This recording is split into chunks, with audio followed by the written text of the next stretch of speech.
This, the March 24th, 2015 meeting of City Council is called to order.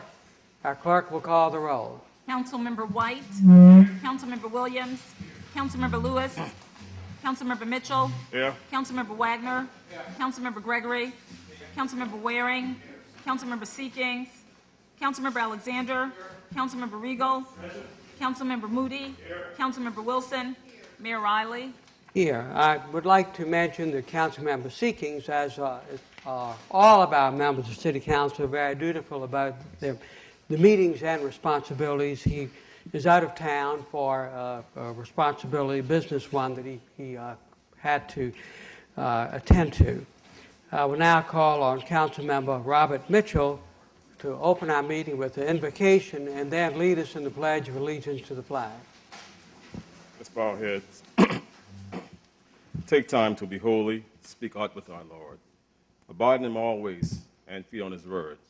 Father, as we come here to deliberate and make decisions that's going to help or hurt our people, we ask you to come into our midst and let us do things that's pleasing in your sight, not our sight.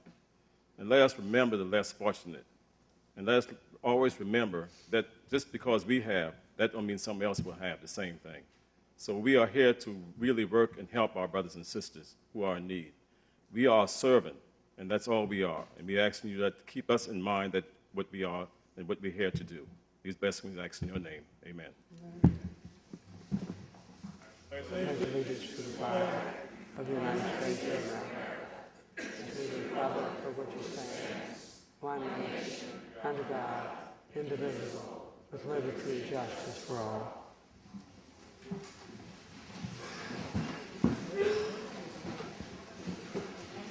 Well, it's a pleasure to welcome all of you to this meeting of City Council, and we have a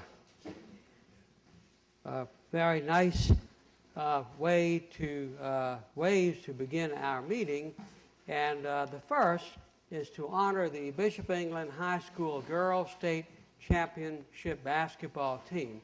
I would like to ask all members of the Bishop England High School Girls State Championship team and their coaches to join me up here, please.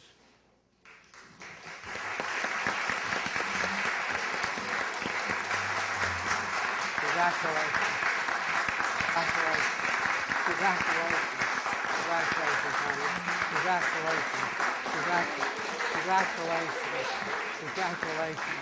Congratulations. We're so proud of y'all. Come on up. Congratulations.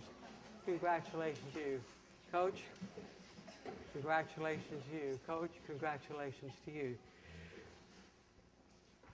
On March the 7th, the Lady Bishops defeated Pendleton High School by the score of 50-36 in the state class 2A championship game at the Colonial Life Arena in Columbia.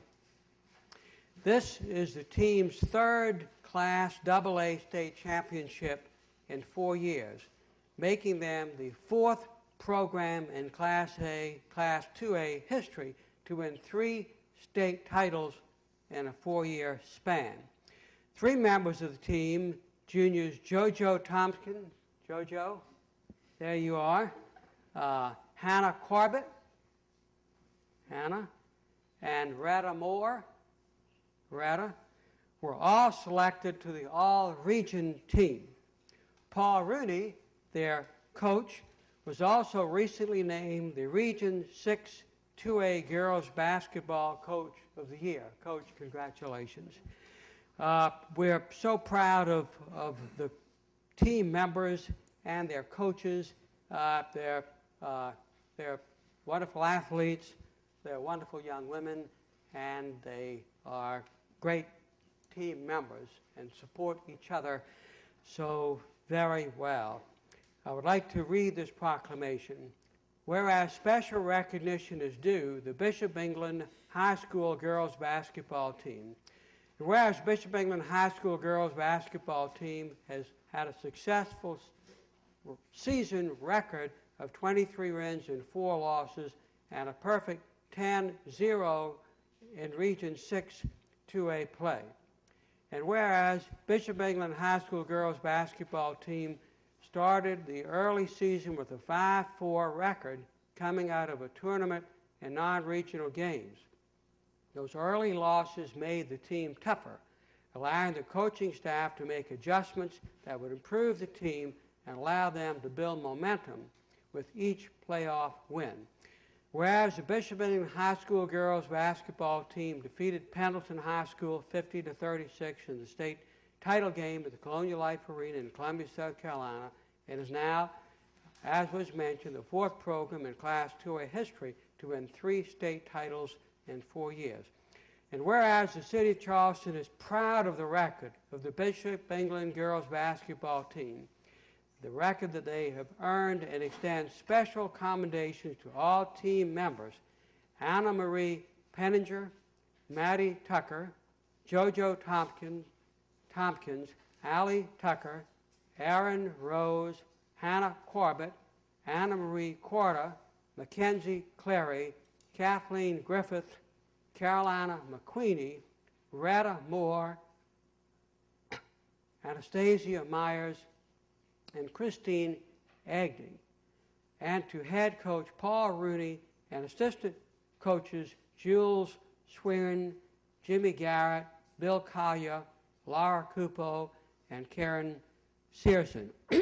Now, therefore, Joseph P. Riley, Jr., do hereby proclaim March 24, 2015 as the Bishop England High School Girls Basketball Team Day in the city of Charleston and extend on behalf of Charleston City Council our sincere congratulations and further extend best wishes for continued success in the future.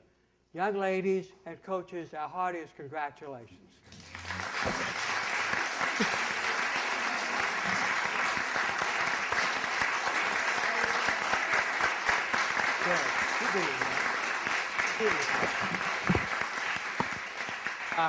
Coach Rooney, allow me first of all to present this proclamation to you and to these wonderful young ladies, and invite you to offer your remarks, please. First of all, I'd really like to thank you on behalf of Bishop England High School on having these girls here. This is a fine group of young ladies who have worked very, very hard, and hopefully we've represented the city of Charleston well. Thank you. Thank you, Coach. You sure did. Congratulations. And those of you who are returning, best of luck next year. We can't wait. Thank you all so much. Good luck.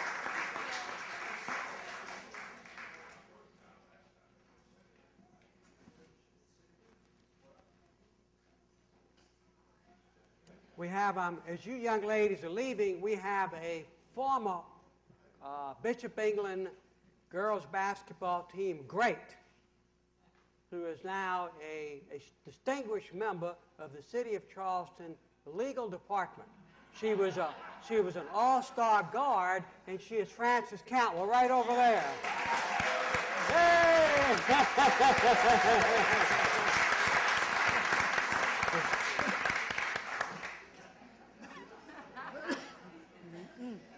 I hope all of you will be as nice and smart and successful as Frances Cantwell, as well as a great athlete.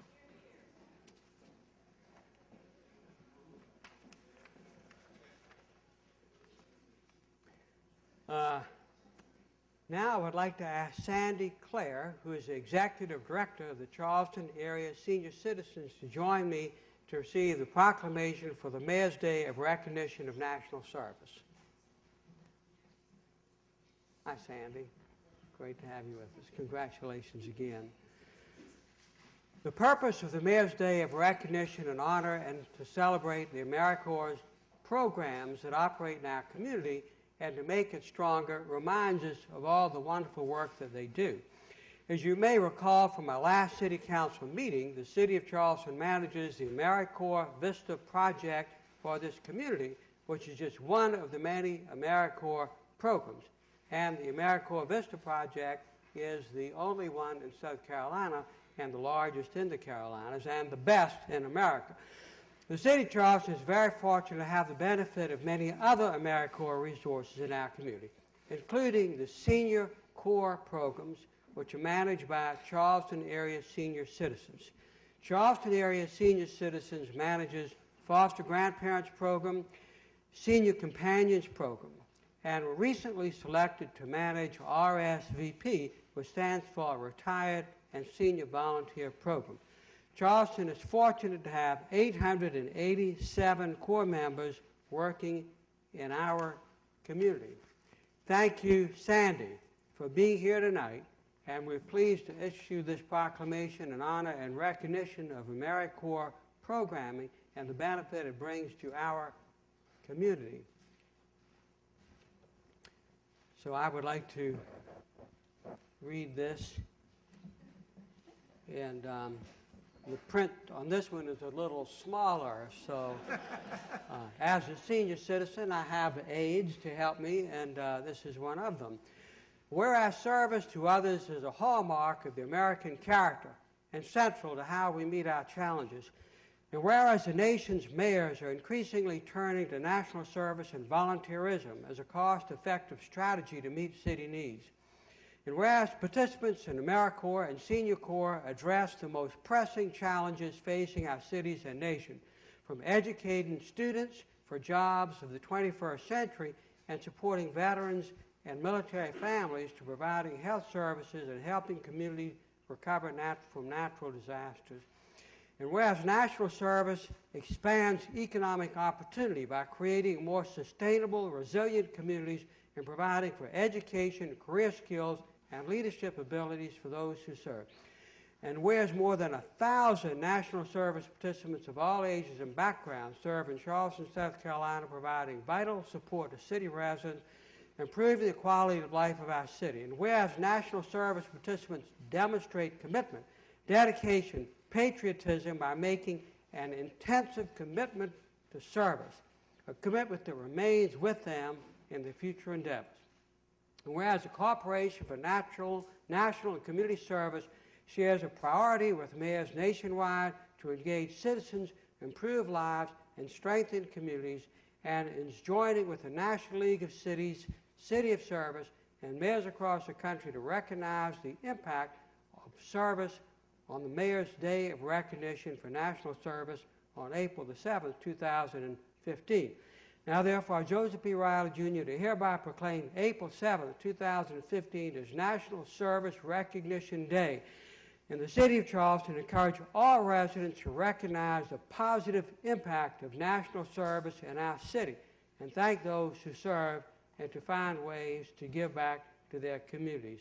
So it's such a pleasure to present this to you, and thank you so much, Sandy, for your extraordinary service and leadership, and would like to invite you to make any remarks if you would like. Thank you. I'd like to thank our project directors, Barita Martin and Melissa Gilso. Please stand. They have been coordinating the two programs that we have, and this past year provided over 110,000 volunteer hours in the community. So thank you. Gee, that's wonderful. Thank you, Sandy. Thank you all. Congratulations.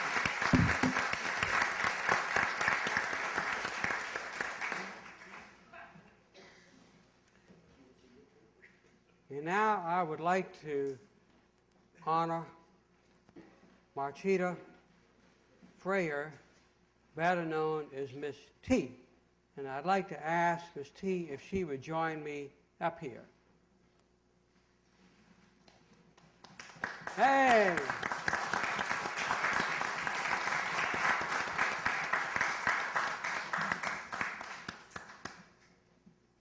Hi, honey. Hi, how are you? Good. I'm sure. How are you? Go down.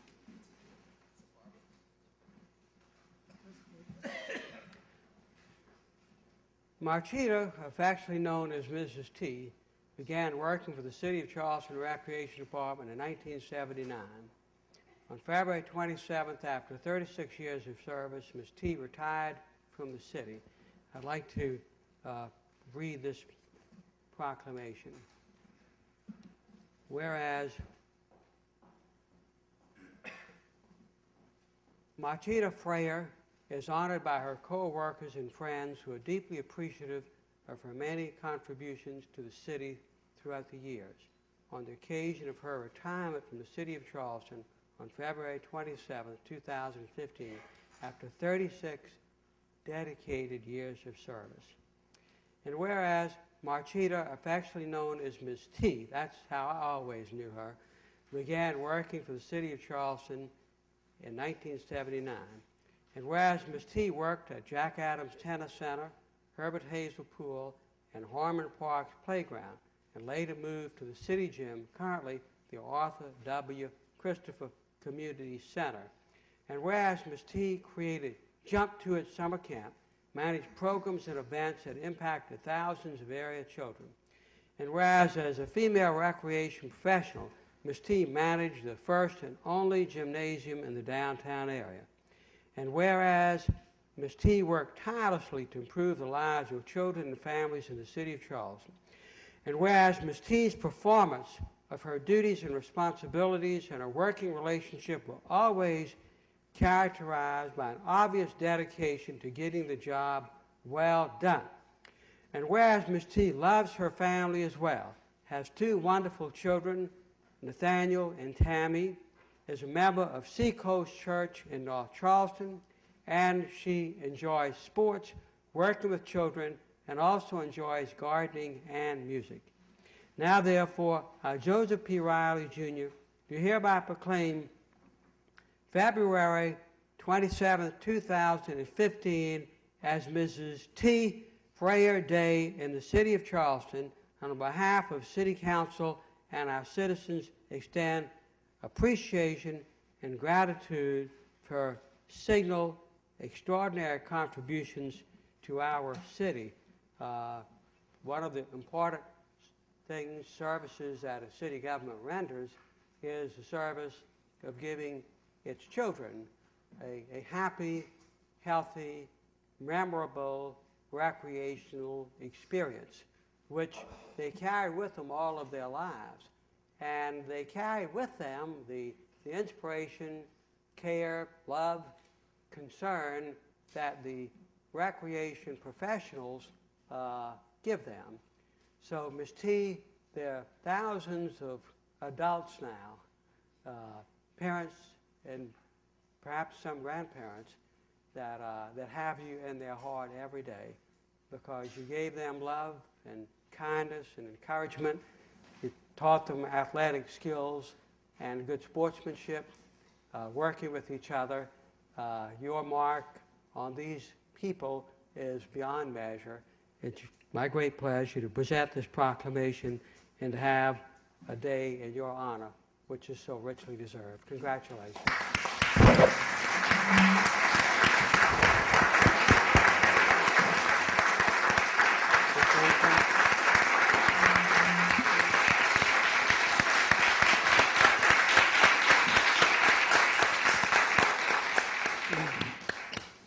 Thank you.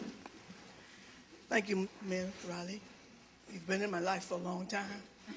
All city council members, I may not know all of you by name, but I know you've been working hard. And leaving is not easy.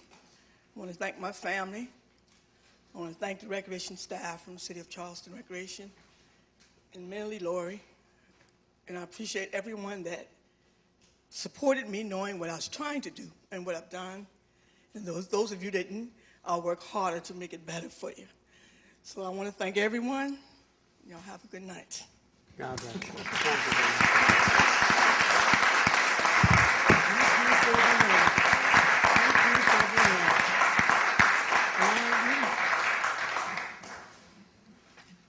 Well, thank you, Ms. T. I'd like to ask Councilmember Mitchell if he would come up, please.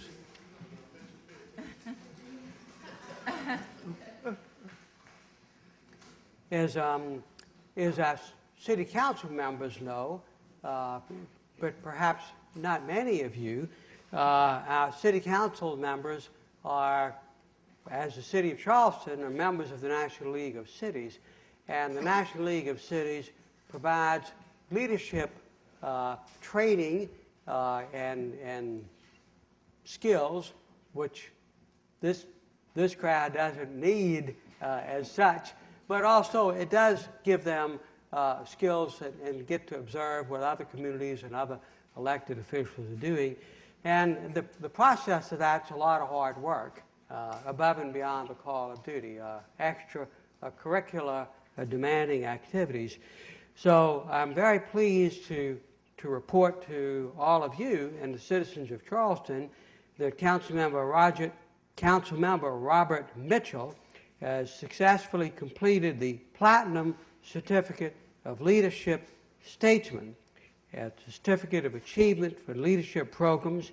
This is a beautiful certificate from the National League of Cities, signed by the mayor of Salt Lake City, Ralph Becker, who is the president of the National League of Cities, and Clarence Anthony, the executive director. Councilmember Lewis, thank you for your service, and thank you for your commitment to this leadership training, and thank you for making the citizens of Charleston and City Council very proud. Mayor. Congratulations. You just kind of Huh? said Councilmember Millis, but we know you meant Councilmember Mitchell. Oh, I'm sorry. Yeah, I'm sorry. Okay.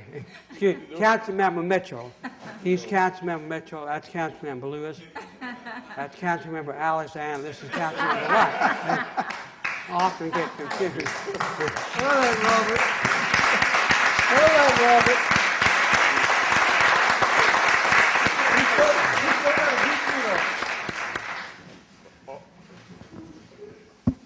I would like to say that normally when you go to National League of Cities, you have a lot of classes you can take and you receive credits. But these classes that you're taking helps you come back so you can serve your community better and you can serve your constituents. And this is why I take these classes. And these classes also you'll be able to network with other council members over the United States. And this is one thing that we need to do is network and see if we can bring back some things back to our city that we can use to help our constituents here in the city of Charleston. And only one person here have, I think, made Diamond so far is Councilman Lewis, and he's up at Diamond, and I'm supposed to receive my Diamond in probably March. Right, I already have enough credits for that, and that's 80 credits. Right. So you normally get 2 credits for each class you take. And this is now, they have changed it, now they have put it under the National League of Cities University. So now it's a university that we are dealing with now. Thank you very much.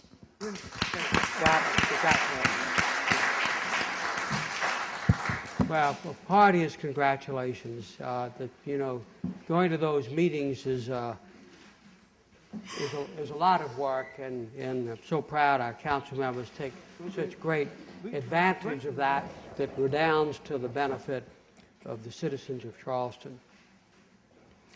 We now have public hearings, and the first is ordinance concerning property at Huguenin Street being rezoned from heavy industrial to mixed-use workforce housing. Tim Keene is the director of our Department of Planning, Preservation, and Sustainability, and will present these public hearing matters.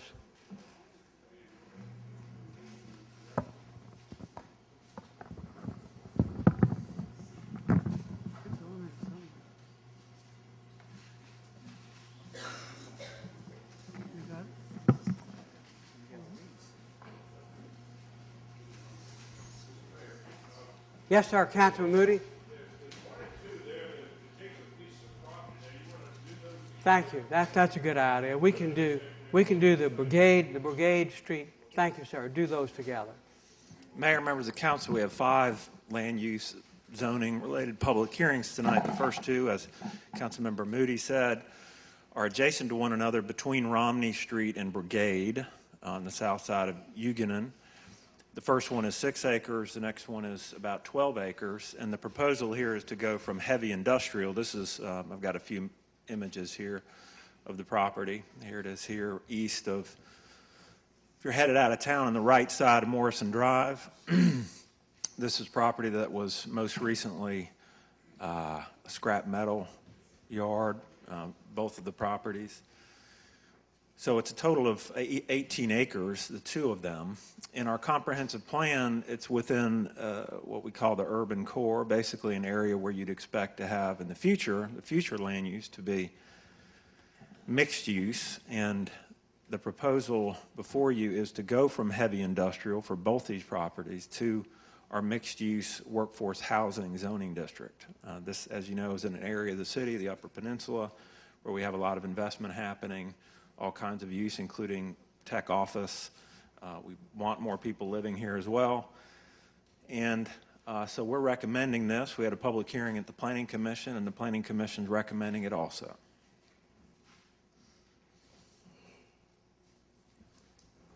Okay.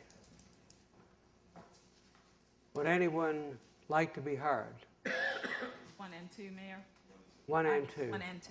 That would be 3 minutes apiece. Huguenin You and get 6 minutes? Brigade. Just get 3 for 3. Get 3 for 2 or get 3 for 1. What do you get? Pardon? You get 3 minutes to 2? What do you No, you gotta, if we combine them, then you still get? gotta. That's a part of the rules. I mean, what's this?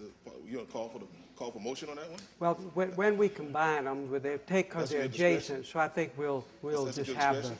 That's your discretion to do that? the time limit on the combined But one. on the rules, is that the rules of the council?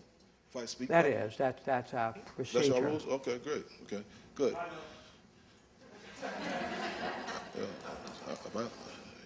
If you see an animal, then go to the zoo. But there ain't no peanuts coming here. So, Tim, first of all, on last week when we Anthony G. Bryant, based upon David Coker, Gerald Bryant, based upon the Social Security Administration, Gerald Bryant. So I'm Anthony G. Bryant. Okay, so you can call me Ray or Jay or whatever. So before we get going with this public comment, I do live on 2130 Cortland Avenue. It was in the 1970 census tract, 80 census tracts, 90 census tracts, 2000 census tracts. I think I did grow up there. And this is the Office of Programs right here. This is the V zone for the State Ports Authority, David Brooks. That would not be right there. It's how I'll be remembered the rest of my life in Charleston, as this person right here. So I'm totally against this project, completely against it. Okay, you can vote for this project, but a real critical question I keep asking over and over again, Mr. Mayor, is the fact that the governor of the state, General Assembly of the state, which you have a ton of influence over apparently, is operating in the bad faith of the public. Okay, these projects are not factoring in at all insurance rates, flood insurance, or anything. So therefore, your intention and your effect and your impact has not really been what you say it is, the National League of Cities, which by and large in that area, many people you talk about are probably not even around any longer because they can't afford to be there anymore, or they're in jail, like you were trying to put me at. So at the end of the day, I'm totally against this whole experience completely. I think it's a travesty before God that you can sit here. This is long span of plantation here. This is a contract. That right there, call that one too. I did long Savannah plantation with the county. No good there too. Take that as well and get that back. Mm-hmm.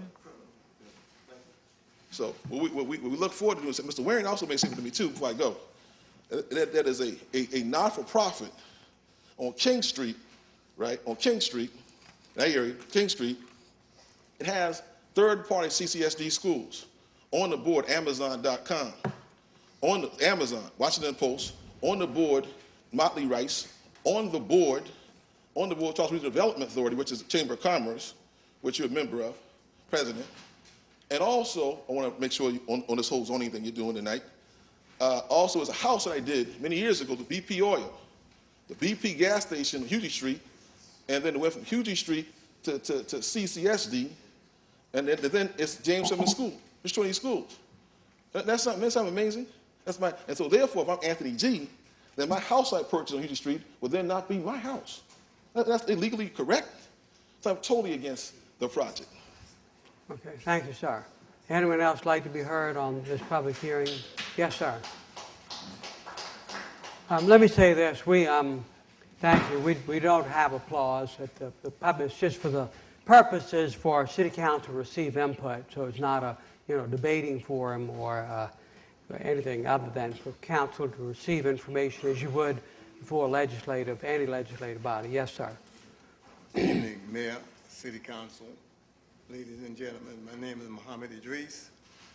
I'm trying to find, is this land close by where they told the citizen that when they got through building the bridge that they would have first choice to get that area, Tim? Huh? You used to know your name, Tim. See, the mayor said that we shouldn't act up by other people talking and clapping. Now you answering, and I'm asking for Tim. Tim, Yes. is that land? It is not. It's well north of there. This is the old scrap metal property. Well, all remember- our land is scrap metal. Well, because- but where they had big piles of scrap Yeah, metal. I mean, because it was like a mountain right, of scrap metal. like the recently. contaminated land that was not contaminated with the people who was contaminated. So I understand your mindset. Thank you. So you are planning to put high industrial building in that area? Is that what? No, this is just zoning it to allow for different uses. It's not, not Okay, thank you. necessarily. Sure. Anyone else like to be heard on the public hearing involving the zoning of property on Huguenin and Brigade Street from heavy industrial to mixed-use workforce housing? Anyone else like to be heard? Okay, the public hearing is concluded in this matter. Second. Motion made and seconded to approve both 1 and 2, E1 and 2. Those in favor signify by saying aye. Aye. Opposed, no. The ayes have it. Next is property. Mayor, Yes, ma'am. Member Mitchell has his hand up. Oops, I'm sorry. Thank you, ma'am. Yes, sir. Both of these properties in the district I represent. Yes, sir. And I've been looking at these properties for a long time. Yes, sir. Before these coming forth. And I said, right now, what we're doing with the rezoning from heavy industrial to mixed use, Yes, sir. this is going to be the best use for that particular Yes, property sirree. than having it as a heavy industrial site. Sure. And we need to start looking at and start reading more and getting involved in more in what's happening in the city of Charleston, and stop, just coming and saying what they think there's going to be. Because, I'm out here very much at night, working hard out here, trying to make sure that people understand exactly what's happening in the community. And I'm one individual, but I try my best when things are coming in the community that I represent, and try to make sure that the people that live in my district is being represented properly. And I work hard with this. And I applaud me sometime, and I hear things coming up, and they really get next to me sometime. So I'm going to support this because I know what's going there and what was going there before. If it would happen before, years ago, what was going there, then they would have seen really a big impact of the community itself. So this is going to be the best thing that's going to happen right now for that community. Thank you. Thank you, sir. Okay, thank you very much, Councilman Mitchell. Okay, we now proceed with the Ashley Avenue, Bogard, Kennedy Court, Cat Fiddle Plan Unit Development. Mr. Keene? Mayor Riley, members of council, on the map here, you see the property that is between Bogard, Kennedy Court on the east side of Ashley Avenue. This is property that includes, there's already 12 dwelling units within this site, and I'll show you a photograph of some of them in a minute. And that it includes multiple properties. The net increase in actual number of units here would be a total of 10. The plan unit development that they're proposing would not, however, in any way increase the density on the site. It's already zoned diverse residential. They're not proposing to increase the density. The reason for the plan unit development is so that they can have fee simple lots that they will sell individually, rather than having like a condominium condition here. So they would like to sell individual single-family lots, and that's somewhat precipitating this plan unit development, and they can speak to that. Here's the site here, just off the Parkway, just south of it, on east of Ashley Avenue. This is the image from the document you have, the plan unit development document, that shows where you'd have some new units here. They're in green. This would be a new lane connecting Bogard through to Kennedy Court, and then you've got a way through here also to Ashley Avenue. This connection already exists. This drive exists, so you'd have a kind of a network of little lanes in here. But the new units would be in green, and again, these would be individual lots for single-family houses. A couple of images of of this area. I wanted to speak about two things related to this. One is that the addition of a lane through the block here is something that is a very appropriate and traditional technique in Charleston. I just have a few images of other places in the city like this, some of them quite old. This is Longitude Lane, which of course has individual houses on it, among parking, a narrow lane. These are a couple of images from Longitude Lane. We're looking towards Church Street here, and then of course as Longitude Lane gets towards, near Church Street, it becomes pedestrian only now. And then another example of this nearby is Stoles Alley, which has 9 houses on Stoles Alley that have their only access from Stoles.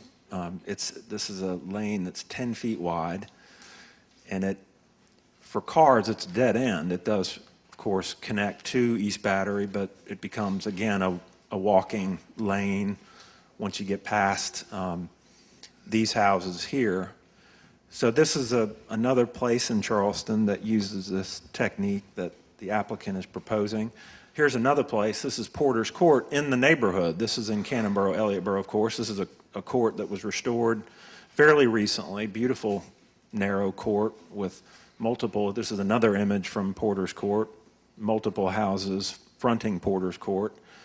And then I know you can walk. I walked to Humphrey Court, which connects you to Ashley Avenue. This is an image of Humphrey Court, again in the neighborhood, but very similar to what the applicant's proposing here. And then even some of the streets, the main grid of streets within Cannonboro Elliottboro is a unique set of streets because you have some very narrow streets. This street is 13 to 14 feet wide, and it's one of the main streets connecting, within the grid of Cannonboro Elliottboro. It's one way. This is Peakson's Court. So that's one thing, is that we are very supportive of this proposal because it's using a way to build in Charleston that's unique to Charleston, something that people come to Charleston to try to emulate, learn about and emulate in other places. The second thing is that the applicant in this case has built other places like this in the peninsula, including Tully Alley off St. Philip Street. And then these are images of some of the existing houses that have been built off Ashley Avenue, and it's so well done. Again, individual houses. The developer here and the builders are craftsmen. They're taking great care to build houses of great quality and shared spaces. These images show a couple of courtyards and whatnot, which the proposal would also include some images here of what they've already built off Ashley Avenue. So these images here are part of those 12 units I mentioned that have already been built, and they're part of the PUD. So the net increase we're talking about here in terms of units is actually 10, and again, it's consistent with the density of the underlying zoning. So with that, I'll answer any questions, or we could go to public hearing. Oh, I'm sorry. Of course, we had a public hearing at the Planning Commission last week, and a lot of support from the neighbors, and the Planning Commission recommended this. Okay, we get questions of council, then the public can be heard. Okay, sure. Would anyone that likes to speak in favor? Ms. Harrison? Well, I am with the applicant of this project. Actually, I am the applicant of this project. I want to just tell you that your staff is a phenomenal staff. This staff has worked diligently with my clients, Reed Burgess and George Holt. One thing about this project that I think everybody should understand is that even though we are adding 10 new lots, one thing that you don't see or rarely see with PUDs is people who have individual homes say, yes, I want to join a PUD. And that is one thing that I think is important that I want to underscore about this particular PUD, is that there are individual homeowners who are begging to be a part of this development, and we feel as though we are creating an urban infill environment, and that the ideas of my clients have been well received. We have unanimous support, and we have a number of people here who are in support of this project. So I just wanted to again, thank you and your staff, because they have done a yeoman's job in working with my clients. Thank you. Yes, sir. Mr. Mayor, City Council. My name is Gerard Moran. I live on Charles Street, which is in the subject neighborhood. That development took place almost 20 years ago, and Mr. Holt and I developed that in Tully Alley. I'm here tonight to speak on behalf of my sister, Mary Turner, who's ill. She lives in that yellow house right there. And for reasons previously stated, she's very excited to see this project get underway. Her house, like all the other houses that are adjacent or are going to be part of this PUD, will be fee simple. Having lived on Charles Street for 20 years, I can tell you that every transaction, whether it be a refinance, getting new insurance, or a sale, has been more complex and expensive than it needs to be. Had we known 20 years ago about this option, we would have done it. So I strongly, personally support it, and I'd like to convey my sister's support. Thank you. Would anyone else like to be heard? Yes, ma'am. I'm Jenny Bevan with the Cannonboro-Elliottboro Neighborhood Association, here to show our neighborhood association support. This is exactly the kind of small-scale owner-occupied development we'd like to see happening in our community. Mr. Burgess, as well as his designer, Mr. Holt, have shown commitment to the neighborhood through their other projects, very successful projects. And we took a vote in the neighborhood association, and it passed an overwhelming majority. Everybody was very pleased. It was a very nice moment for our neighborhood to kind of come together and talk about how wonderful this project will be. Thank you. Thank you. Anyone else like to be heard? Yes, sir. Yes, sir. Good evening, Your Honor and council members.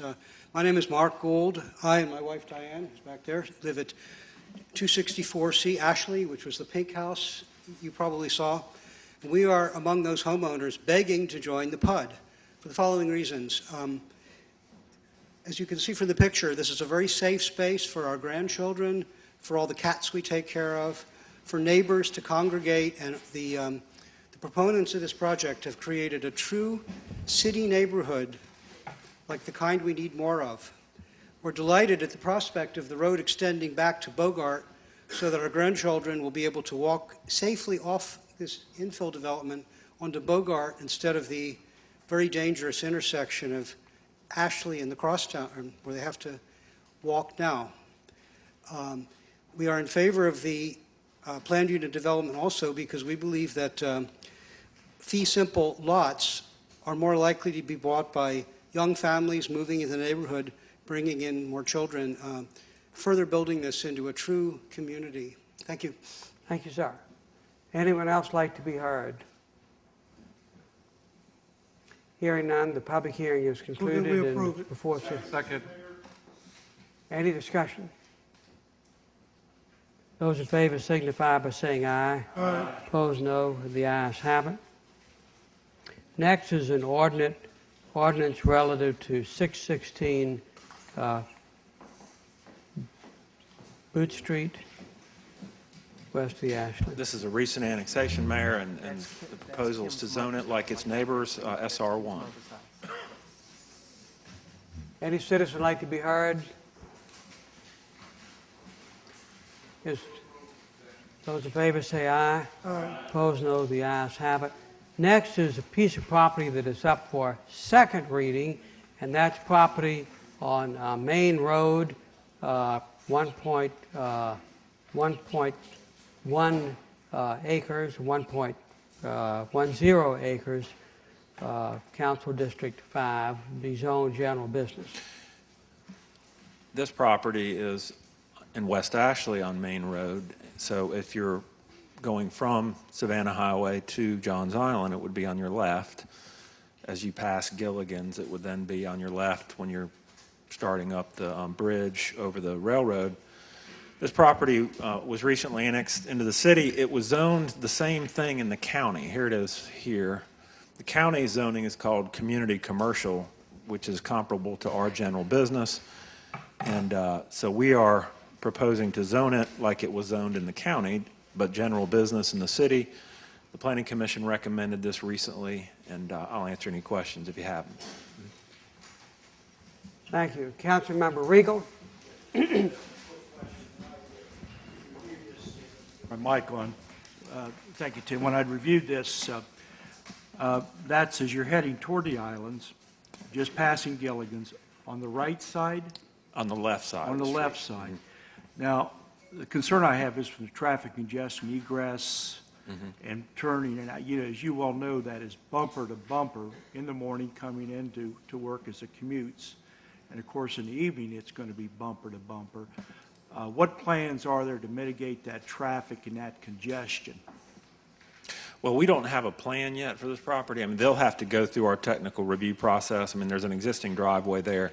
We'll have to work with them on all those things.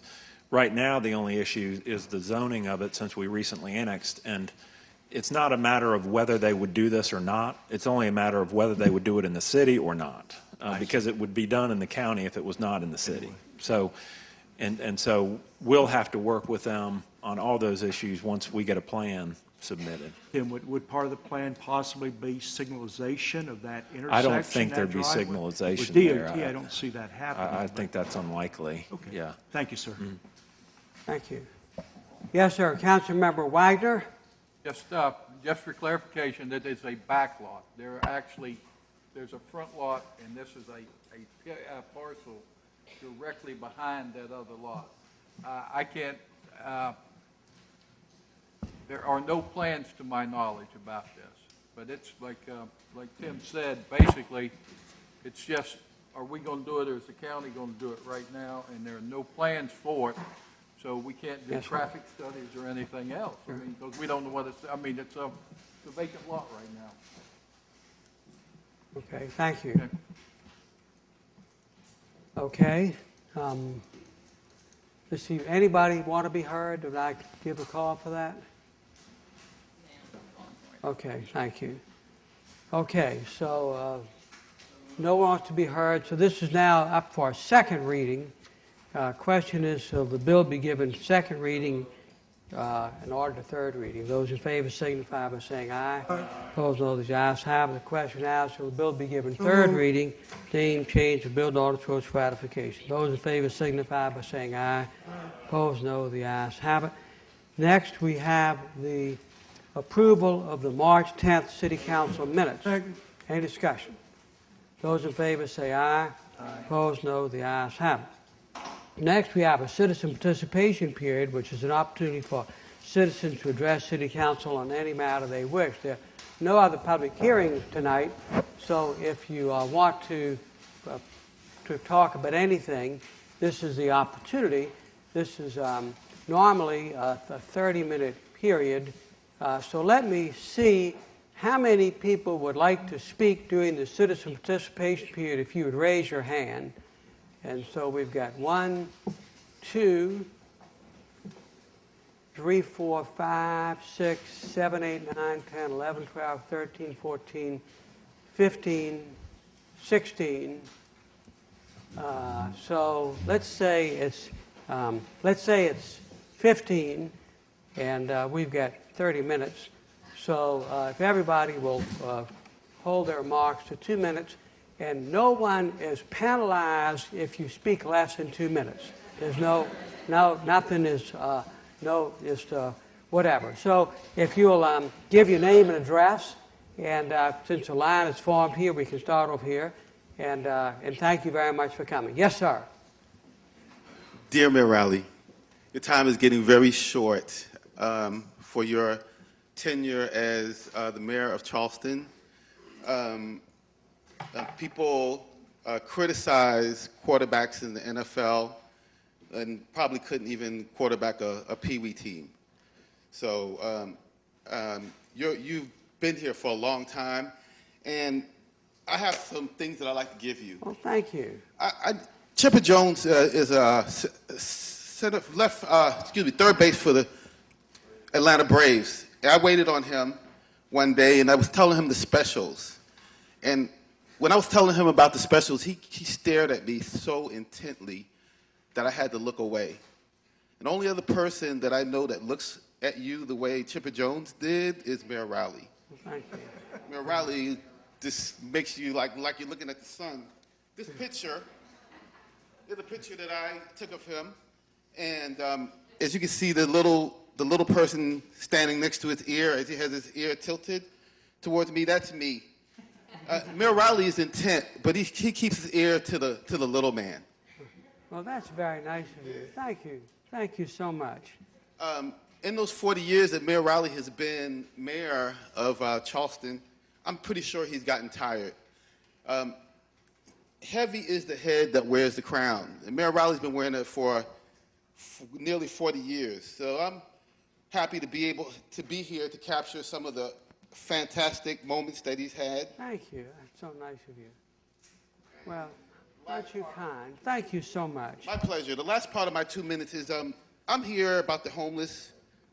We have resources and we have technology to solve this problem. I'm going to sit down with Mayor Riley in this meeting with the mayor next Tuesday, the first of the month.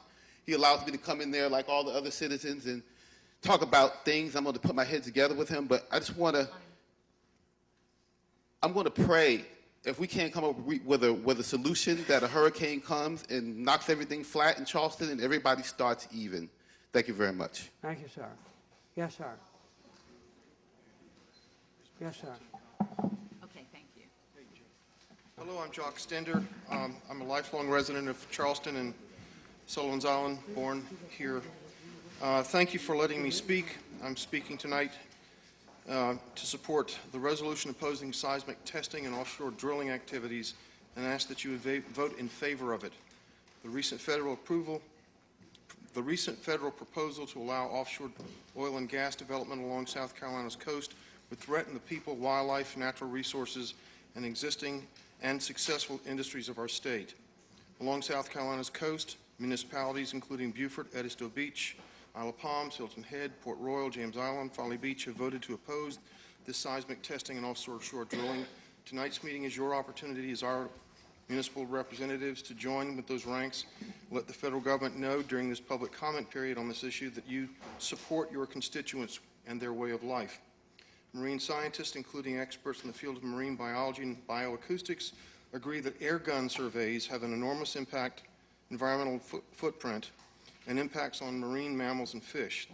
The existing science raises concerns about potentially massive impacts on fish populations. Scientists agree that the activity is likely to have, quote, significant, long-lasting, and widespread impacts on the reproduction and survival of fish and marine mammal populations in the region, including the critically endangered North Atlantic right whale, of which only 500 remain.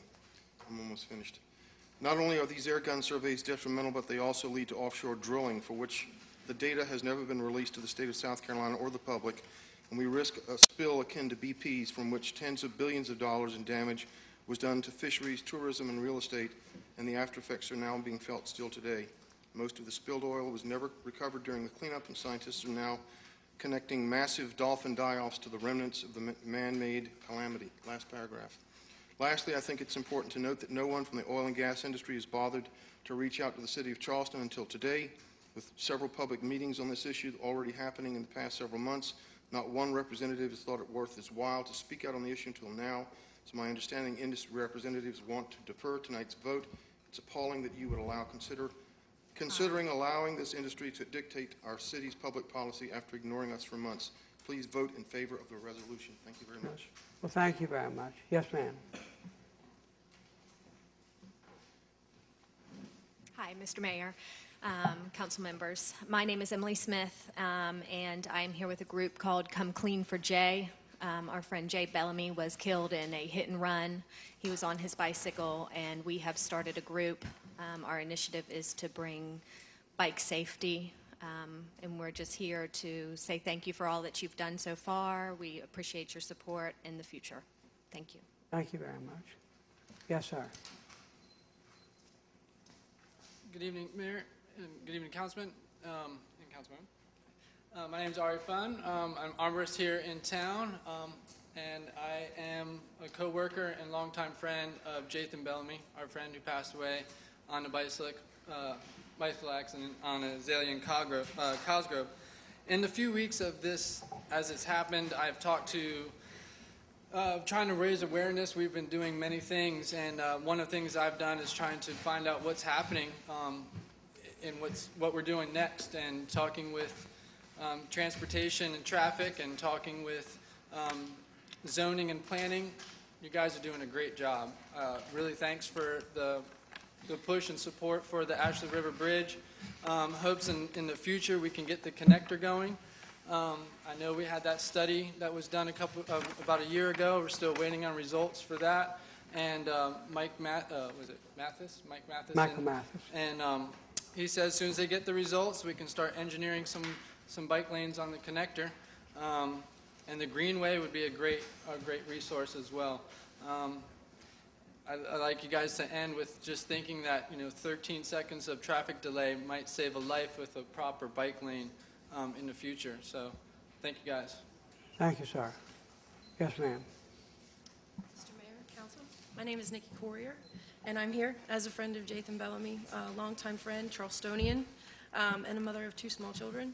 And our city is growing so fast that I feel like that I would love to see more value put into how our roadways work. A lot of the people that we've got in these areas are using the roadways for work and transportation other than just recreation.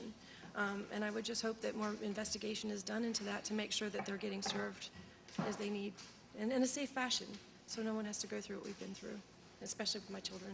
Thank you very much. Yes, sir.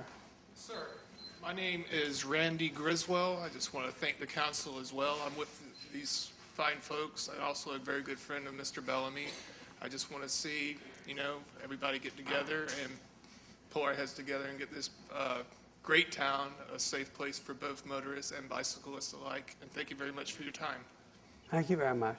Yes, sir. Thank you, Mr. Mayor and honorable council members.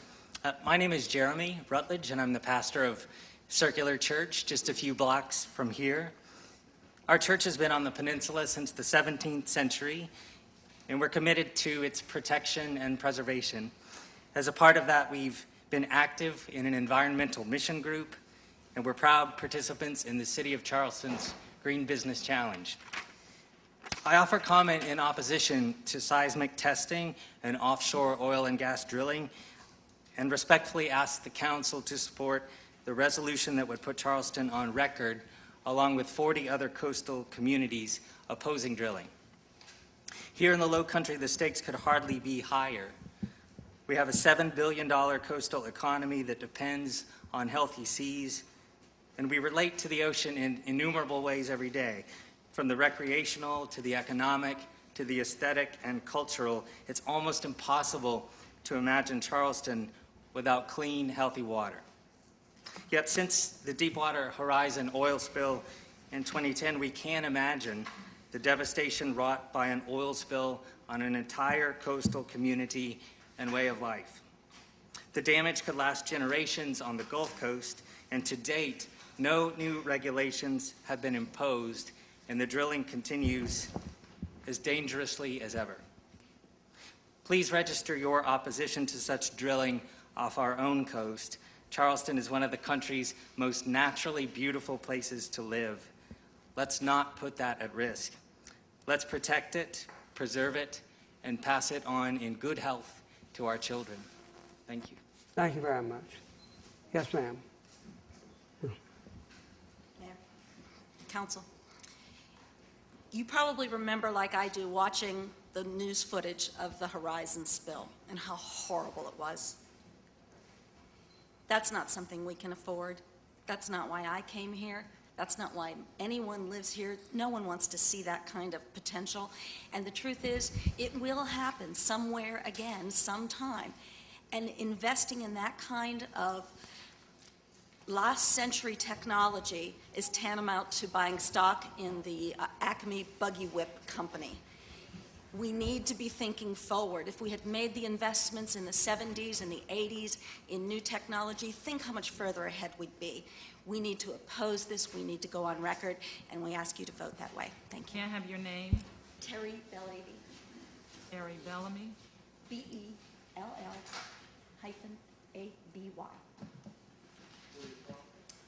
I live on Johns Island. Yes, ma'am. Well, I can tell I'm in the minority here tonight. My name is Kay Clamp. I'm with the South Carolina Petroleum Council, which is housed in Columbia, South Carolina. And I understand that you are going to look at a resolution tonight that we've heard about ad nauseum in the city of Columbia as well. But what I'd like to say is there are some facts that maybe need to be brought forward. Firstly, I'm a child of the coast. I was born and reared here in Charleston. My parents bought a little house on the Isle of Palms when I was a baby. We still have it, and we love the beach, and that's where I grew up. So we certainly don't want to see the harm that many people are predicting. The second thing is the seismic issue. 30 years ago, seismics were horrible. There was a bad incident in North Carolina. They stepped away from it, and all interest in offshore drilling was abandoned because of that.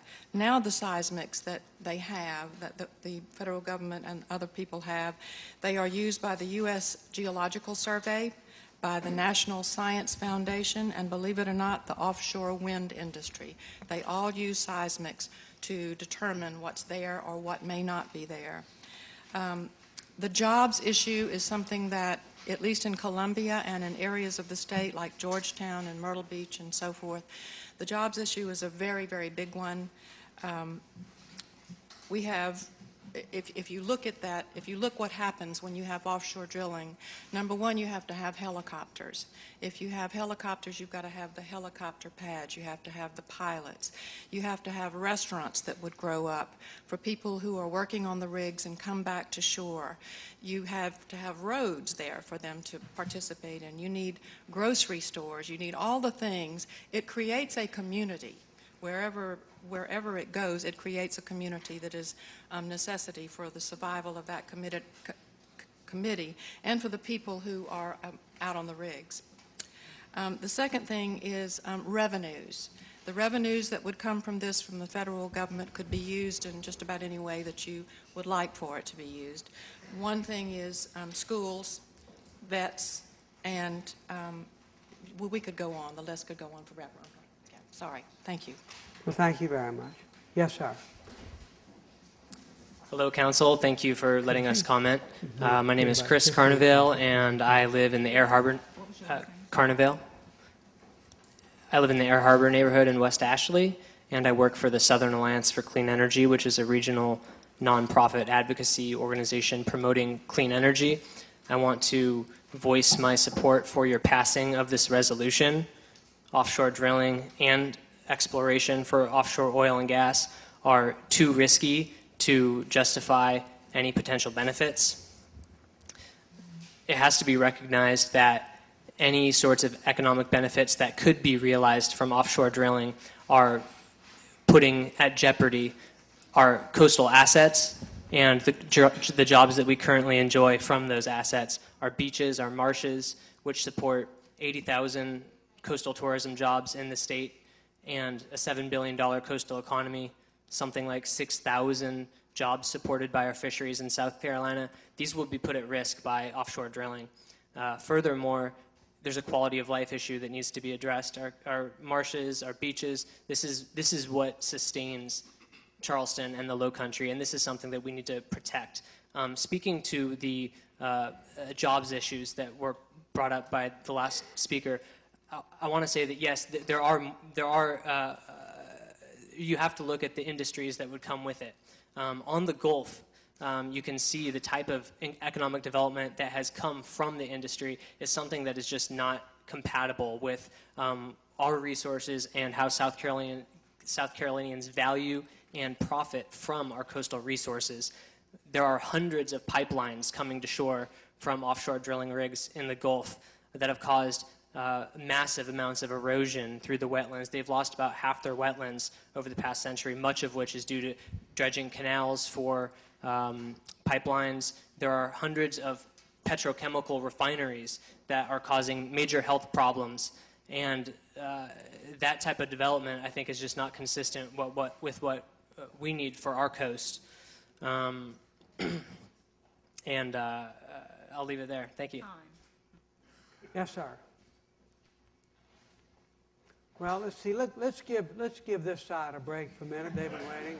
I think give everyone's neck a break. They're getting nervous about running out of time. Yes, sir. Thank you, Mr. Mayor. Thank you, members of council. My name is Hamilton Davis. I direct the energy program for the Coastal Conservation League.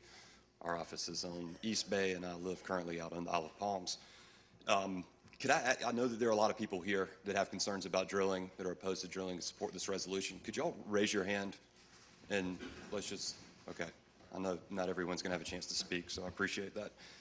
I want to talk first about some of the process for the proposals that are on the table. There are two proposals. One is for seismic testing. That testing would take place from Florida up to Delaware, from near shore to hundreds of miles offshore. Proposal is to blanket the East Coast with seismic testing.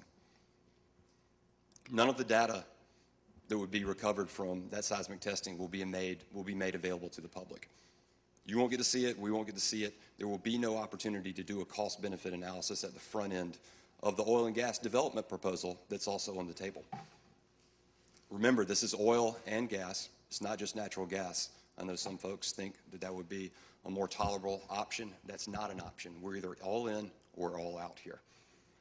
From an environmental perspective, the seismic and the impacts to wildlife, whether it's marine mammals, fisheries, or sea turtles, is well documented.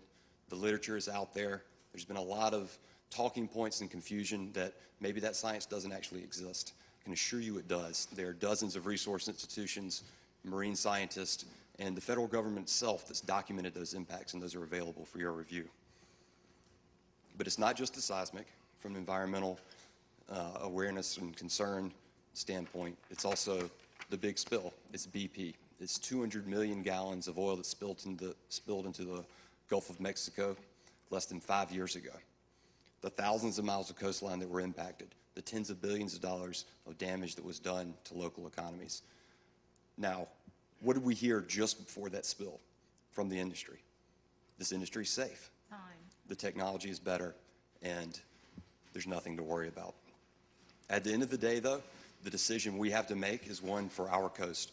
All of us in this room, we're the stewards of these resources. We have the moral obligation and responsibility to protect those resources, and I ask you to join the other municipalities up and down the coast that have spoken out officially against this proposal and adopt this resolution tonight. Thank you. Thank you, sir. Yes, ma'am.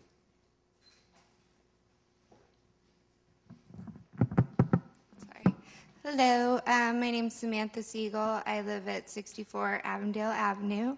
I am the Southeast campaign organizer for Oceana and the co-founder of Save the Angel Oak.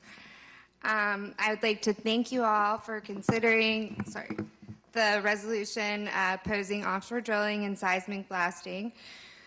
And urge you to vote in favor of passing it, especially because we are currently at the end of the public comment period with the Bureau of Ocean and Energy Management, and the city of Charleston's voice on this matter would have great weight. So this is very timely. The comment period ends on the 30th. Florida was removed from BOEM's 5-year plan for oil and gas leasing because 15 cities and towns passed resolutions of opposition. In addition to a very outspoken senator, many coastal residents and state and local elected officials spoke out. They removed Florida from the 5-year plan. So it will make a difference. In the past few months, I have been so impressed with how many South Carolinians are working together to protect our coast from the dangers of offshore drilling and seismic blasting, and it is because it is an issue that affects us all. A couple of weeks ago, hundreds of concerned citizens gathered in Mount Pleasant to attend BOEM's public scoping meeting and to protest offshore drilling, and last night, over 250 citizens turned out in Pawleys Island to learn more about the issue. Today, hundreds are protesting at a BOEM meeting in Savannah as well. This issue reminds me of the Save the Angel Oak campaign because it affects us all and it brings together everyone. It's not just an environmental issue, it's about protecting South Carolinians' way of life. As we have heard, seismic air guns create large dynamite-like blasts Lastly, I just want to say that Oceana's recent report found that offshore wind could produce 9 times the amount of energy and 3 times the amount of jobs as offshore drilling. And at current consumption rates, South Carolina's endowment of economically recoverable offshore oil and gas would only meet domestic demand for less than 6 days. So I would urge you to vote in favor of the resolution and join the 8 other South Carolina coastal communities that have formally opposed offshore drilling and become the 42nd municipality to pass this sort of resolution. Thank you. Thank you. Anyone else on this side? Okay, we go back over to your side. Mr. Mayor, members of council, thanks for the opportunity to speak tonight. My name is Andrew Wonderly. I'm the program director and staff attorney with Charleston Waterkeeper. We're just on the Upper Peninsula here at 1630 Meeting Street Road, and I'm a resident of James Island. Recently had the opportunity to talk to some of my waterkeeper colleagues in the Gulf, and in talking with them, they said, don't talk about the threat of a catastrophic spill. We all know what that is. That's BP Horizon. We know what that looks like. What really scares them is the day-to-day impacts of the oil and gas industry in their communities. And so to kind of give council and Mr. Mayor a flavor of what that means for our community, I took a quick look at the U.S. Coast Guard's National Response Center. And that's a U.S. Coast Guard, federal law requires all oil and gas spills be reported to the Coast Guard. They get logged at the National Response Center. So just looking at spills in the city of Houston, year to date, the city of Houston had 202 spills. The city of New Orleans had 116. Charleston to date has had 8 spills. So that gives you a little flavor about what the oil and gas community or what the oil and gas industry is like if we invite it into our community.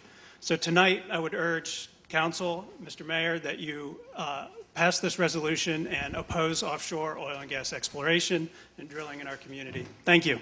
Thank you, sir. Yes, sir.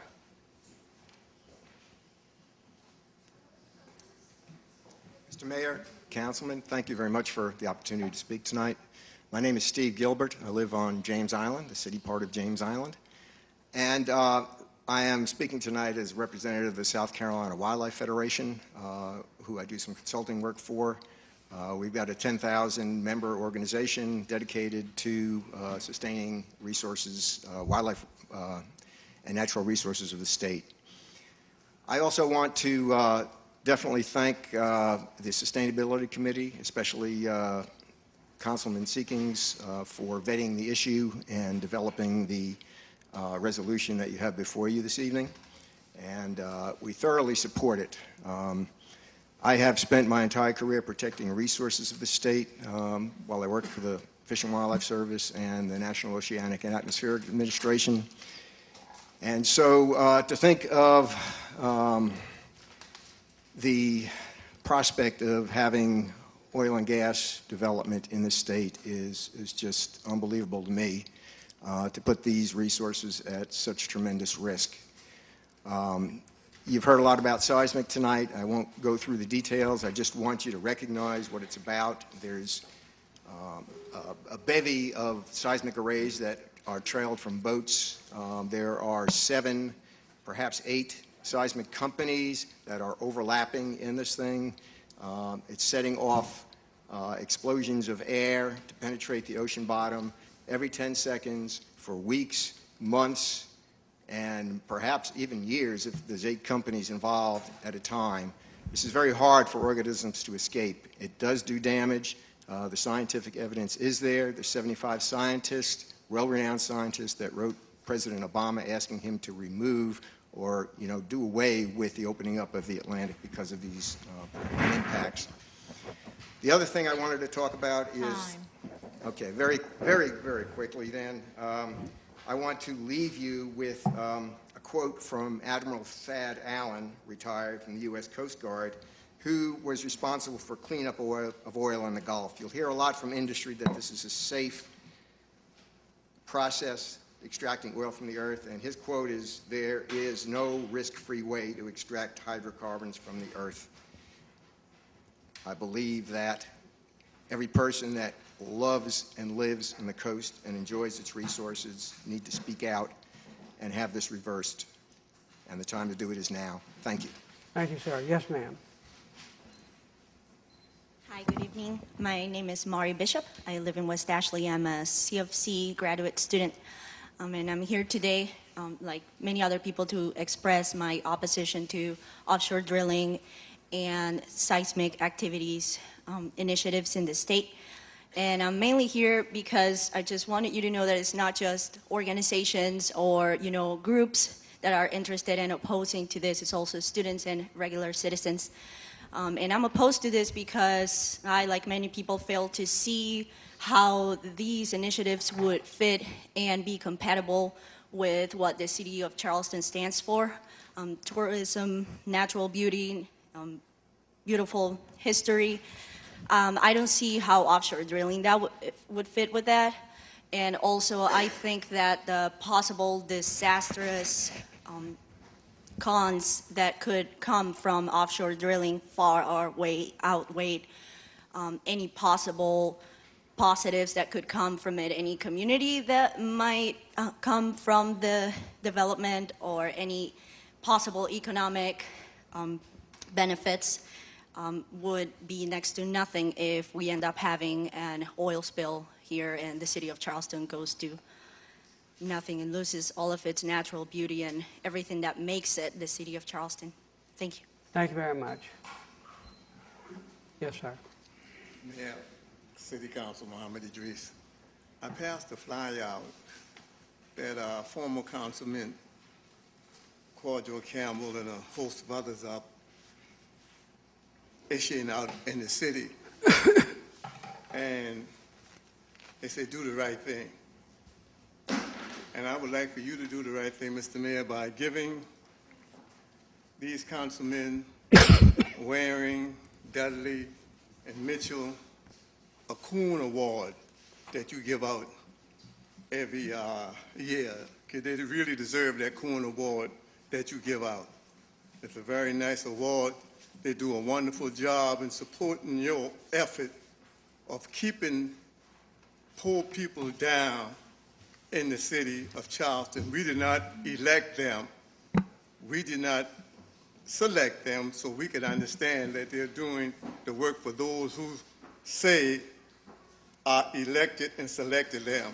So would you please give all of them the Coon Award? Thank you.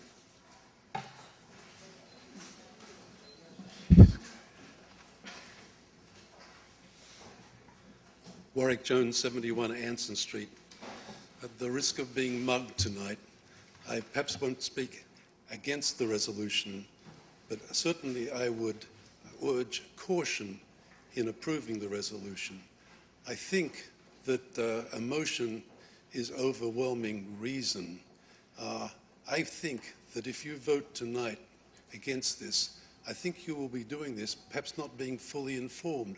I see no reason why some experts couldn't be brought to discuss this issue, because there is another side of this issue. I guess people have been moved by the Deepwater spill, and it was a very serious thing. But that cost BP somewhere of the order, if I recall, about $30 billion. I don't think people will be exploring offshore and not conscious of the considerable risk and the damages that they could sustain.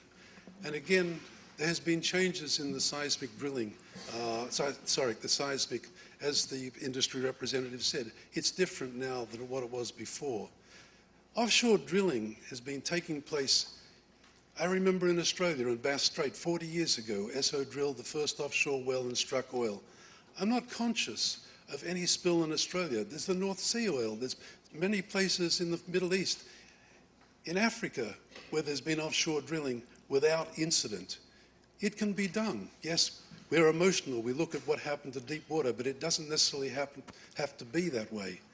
And finally, for those folk that think that the world can do without hydrocarbons, I tell you, it's wishful thinking. It's not going to happen in any of our lifetimes. Thank you.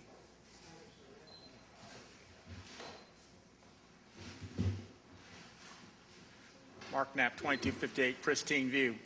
You've got to vote against this thing. I mean, it's a joke.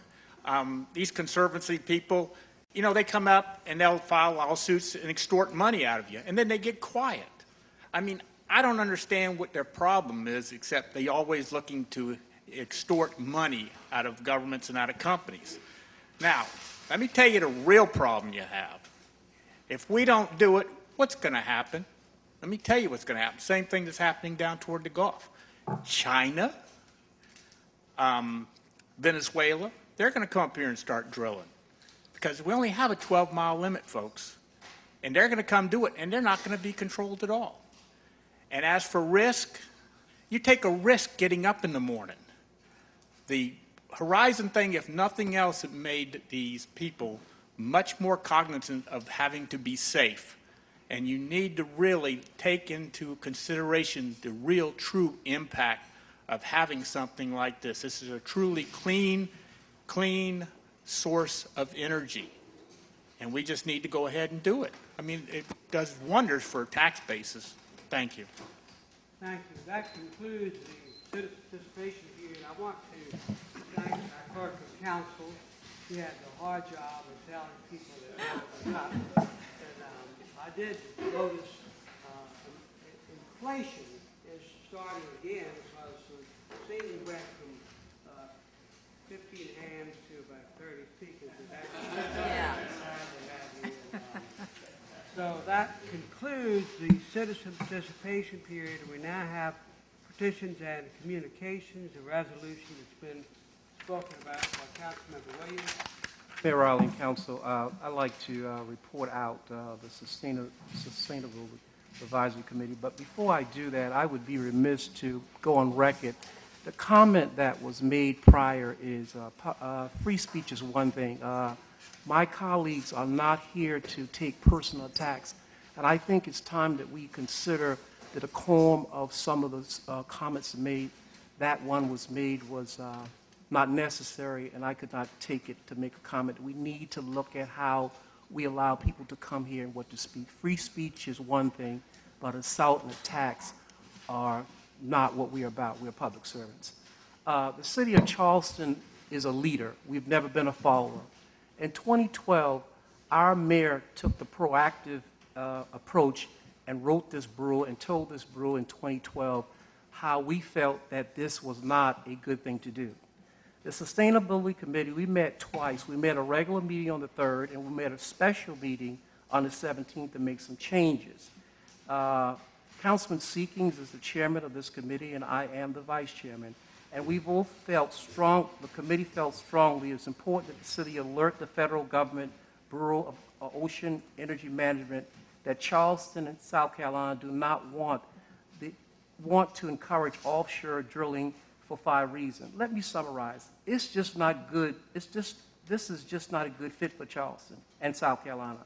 Where Charleston is ranked the #2 tourist destination in the world for its ambience and its history and its beaches, this is about protecting the brand. Secondly, so many other things have been said, but let me put out a point. The Bureau of Ocean Energy Management, they are the entity that is responsible with the charge of weighing all these facts in this. This case, the deadline is March 31st. We must, as leaders, we are a leading city in the region, in the state, and in the nation. And I urge you to support this resolution. And I'll make this comment. If the city of Charleston and the town of James Island can agree on anything, it's time to celebrate. Thank you. Thank you very much. That is a motion. I'll second the motion.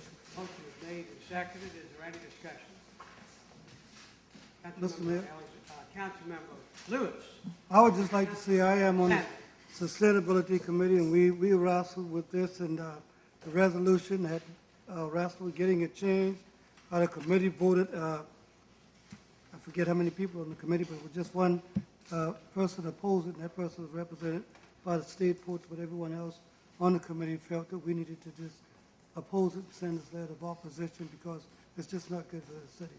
So I certainly would hope that my colleagues will consider the committee's report and support this resolution. Thank you.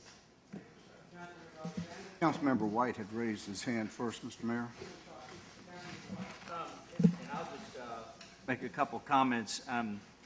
First, I will say I'm a boater. I've lived on the ocean my entire life, and so if there's anyone that can appreciate the water and what the benefits it provides and what a wonderful resource it is, it would be me. So I understand all that, and I think somebody made a comment about the fact that what we hear a lot tonight from those in opposition is an emotional knee-jerk reaction to what we all remember. You know, the constant coverage of this oil spewing from this hole and nobody could stop. So I understand all of that. What I don't understand is the other side. And I think That's really my biggest issue with this. At this point, what we're being asked to do is provide an opinion, because that's all a resolution is, an opinion on the testing to see what is in fact there and what is available. But yet we don't know what it is. So we're sitting here and we're saying, well, let's oppose something, but we have no idea what it is for the sake of opposition. So if we don't know the other side, we don't know what the economic impacts are. No one, I don't think, in this room can tell me, is there $100 million worth of economic impact sitting in the ocean out there? Nobody can tell me how many jobs may or may not be created for the communities that will serve the industry. No one can tell me any of that. But the reason why nobody can tell you any of that is because until somebody's done a study to determine what's out there, no one's ever going to know what the actual economic impact could be. So at the end of the day, for us to sit here and try to pass judgment and provide an opinion in the form of a resolution without knowing both sides, I think is short-sighted. I think at the end of the day, we need to have all the facts before we provide an opinion on something that could be, at the end of the day, very, very impactful to our community. And again, I get the risks and I understand the risks. But today, I don't even know what the benefits are. So how can I do a risk-benefit analysis when I have no idea what the other side is? I think this is short-sighted for us to pass an opinion on something that we don't know all the facts. And too many times, I think this body has been forced to make decisions on things that we're not able to say we understand all the facts. I think that we're a little bit too early to do this, and I would not support making this opinion or this resolution known. I think a better solution would be for us to defer this item until all sides can be heard, we understand all the risks and all the benefits, and then we make an informed decision as a body, particularly on something that could be so impactful. And one last thing I will say, it's not just about what happens to Charleston or South Carolina. Somebody commented on the concept of energy independence and how impactful that is on us and our country moving forward, to not be ingratiated constantly to Venezuela and to the Far East and every other country that holds us hostage when it comes to energy and our lack of energy independence as a community and as a country. So this is something that's much more far-reaching than us, and I think we need to be mindful of that. And again, I'll lastly say that a resolution is nothing more than an opinion of this body, and I'm not prepared to pass judgment or provide an opinion until I understand all the facts, and today I don't believe I can understand all the facts. I will second Councilman White's motion for deferral and do agree this is a bigger issue and a bigger picture. We must, in this great country of ours, find a way to be less dependent on foreign oil, banning offshore drilling, and even the testing. We don't know what the return on investment out there is. So I think it's imperative that I know there's a motion on the floor, but I think it's imperative we do defer this and do get additional information. Thank you, Mr. Mayor.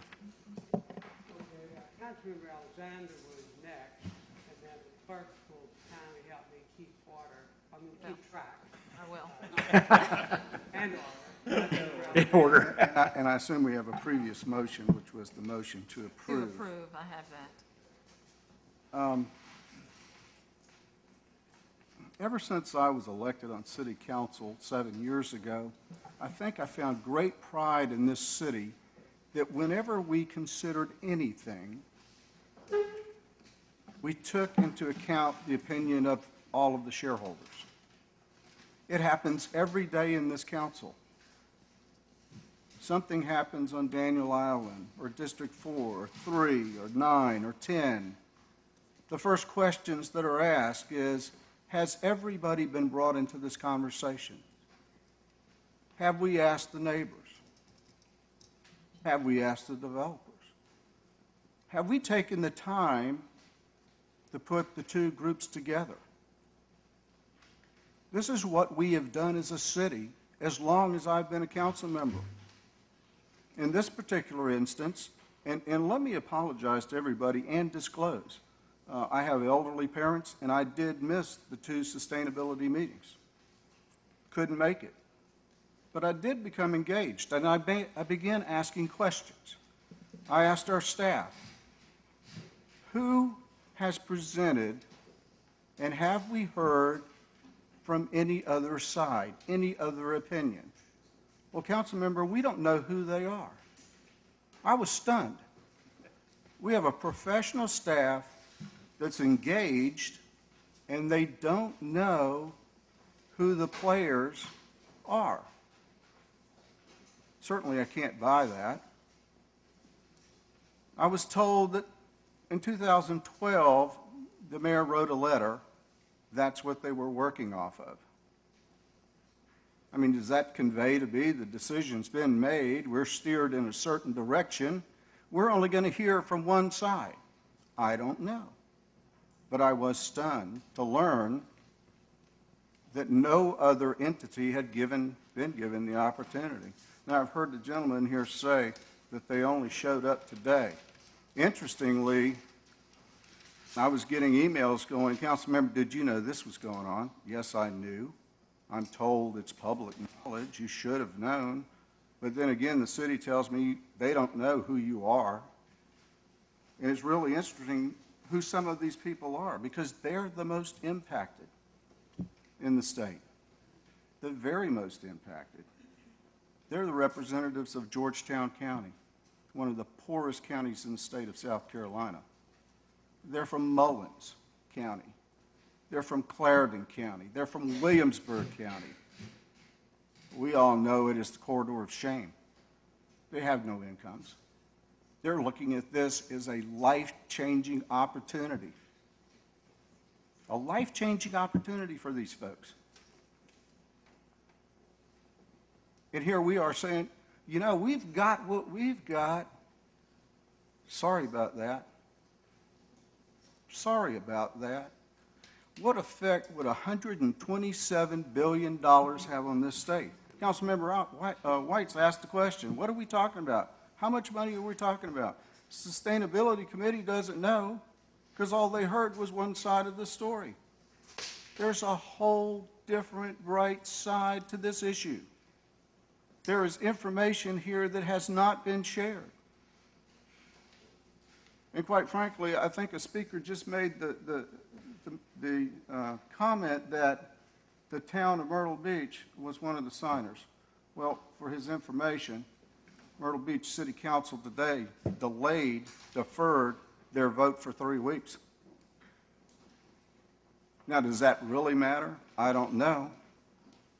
I know they're sitting next to Georgetown County, and they understand. I know that I've been contacted by the South Carolina African American Chamber because they know what the impact is upon the minority community, women and minority community business in the state of South Carolina. Folks, we can vote for this. As Councilmember White said, it's only opinion. It's opinion of some. But how can we vote without knowing all of the facts? References have been made to damage to mammals. All the scientists that have confirmed this. And quite frankly, I did miss the meetings, but I do have the information. I have the presentation from our friends at the Coastal Conservation League.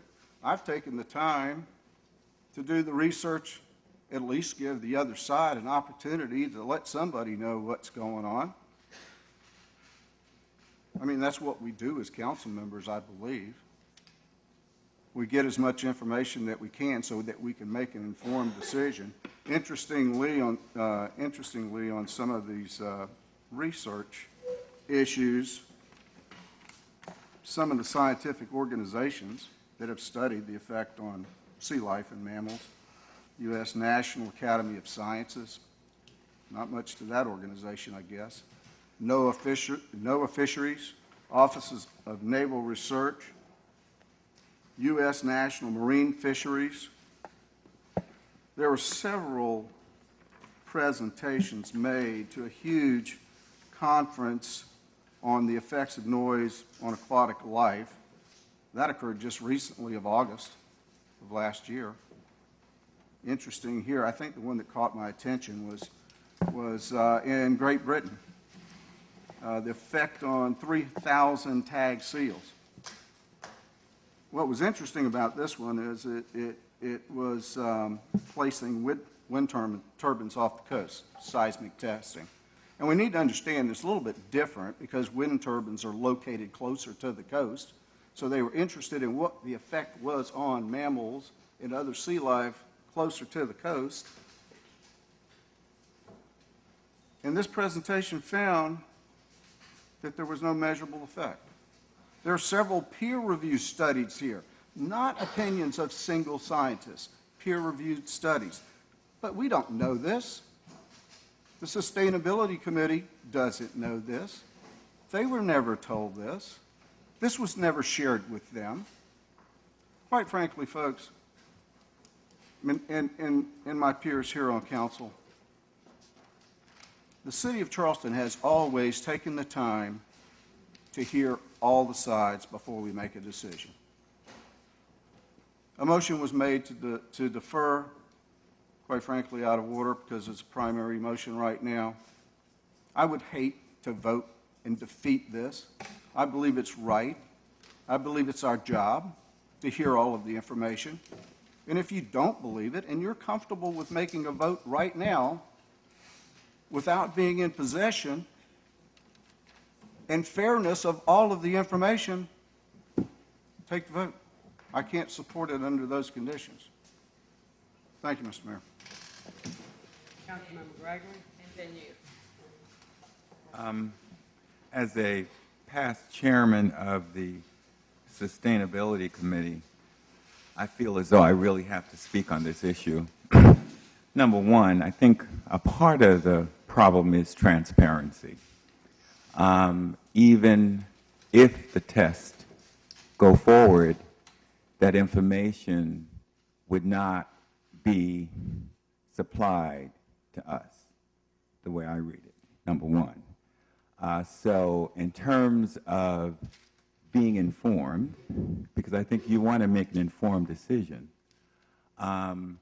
even if this goes forward, you still won't be informed because you won't have the data to draw those conclusions.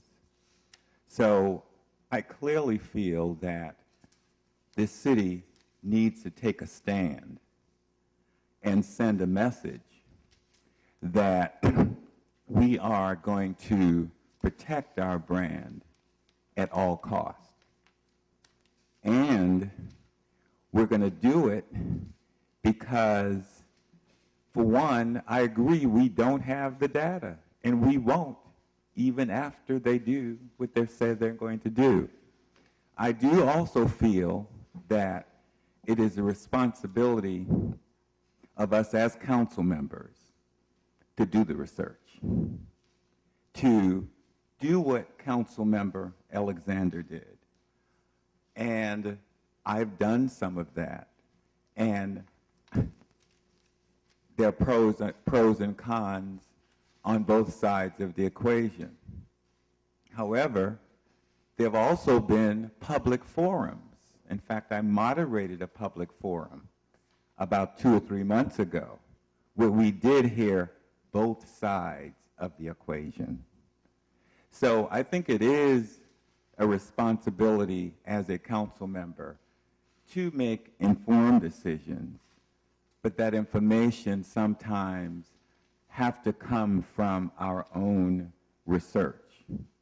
So again, I think that it's very important that we send the right message that we are not going to be involved in anything where we won't be able to make an informed decision because the data will not be transparent and supplied to us for us to make that decision. So I think it's very important that we send the message that we want to make sure that we protect the brand.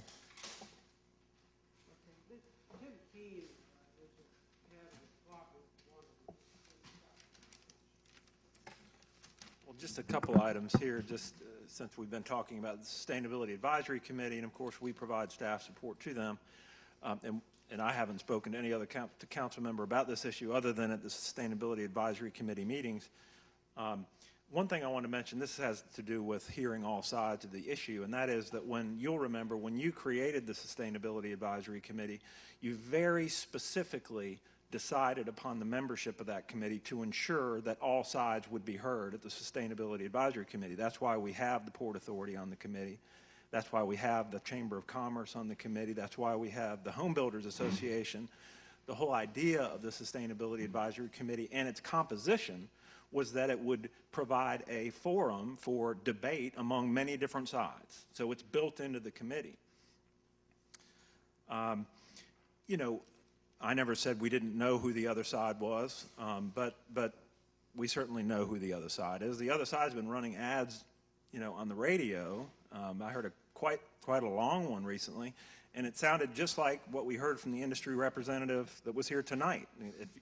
And it's basically two issues. One, it's safe, and two, it brings jobs. That's the message from the industry. Let me say, this is not a technical issue. We didn't see it as a technical issue. We weren't bringing it to the Sustainability Advisory Committee expecting that they would understand the technical aspects of this better than the U.S. Bureau of Ocean and Energy Management. We didn't expect they would. We did think, though, it was an important thing to have some kind of policy about it. It's really a public policy. What's our aspirations for the future? That's why we took it to the committee. You know, what is the future in terms of economic development? Is it about, you know, finding... Because the thing about this is it's not about energy independence for this country. That's not what this is about. This is a tiny amount of oil and gas. It does not in any way contribute to energy independence for this country. It does not solve that problem. It's a very small amount. And so even the potential is a very small amount. So it's really about what we're going to do. Are we going to keep going in this direction, or are we going to keep going, or are we going to head in the direction of the state, which is towards new technology and other forms of energy? So I just wanted to clear up the committee and why we took it there, and the issues around, you know, getting all sides of things, because we you know, the community was invited to those. Of course, public meetings invited tonight, residents invited tonight to speak on this, and so it seems as though the process you created works. Thank you. Yes, you're next, followed by Councilmember Waring. Put me down. Oh, and Councilmember Moody after Councilmember Waring. And Councilmember Wagner. Councilmember Lewis. I would hope we not defer. The input is asked by the end of March. So if we don't take a position on it, we will not be formally recorded. And in terms of how much oil might be out there and how many jobs might be created, there's a threshold issue, and that is that our coast is not for sale.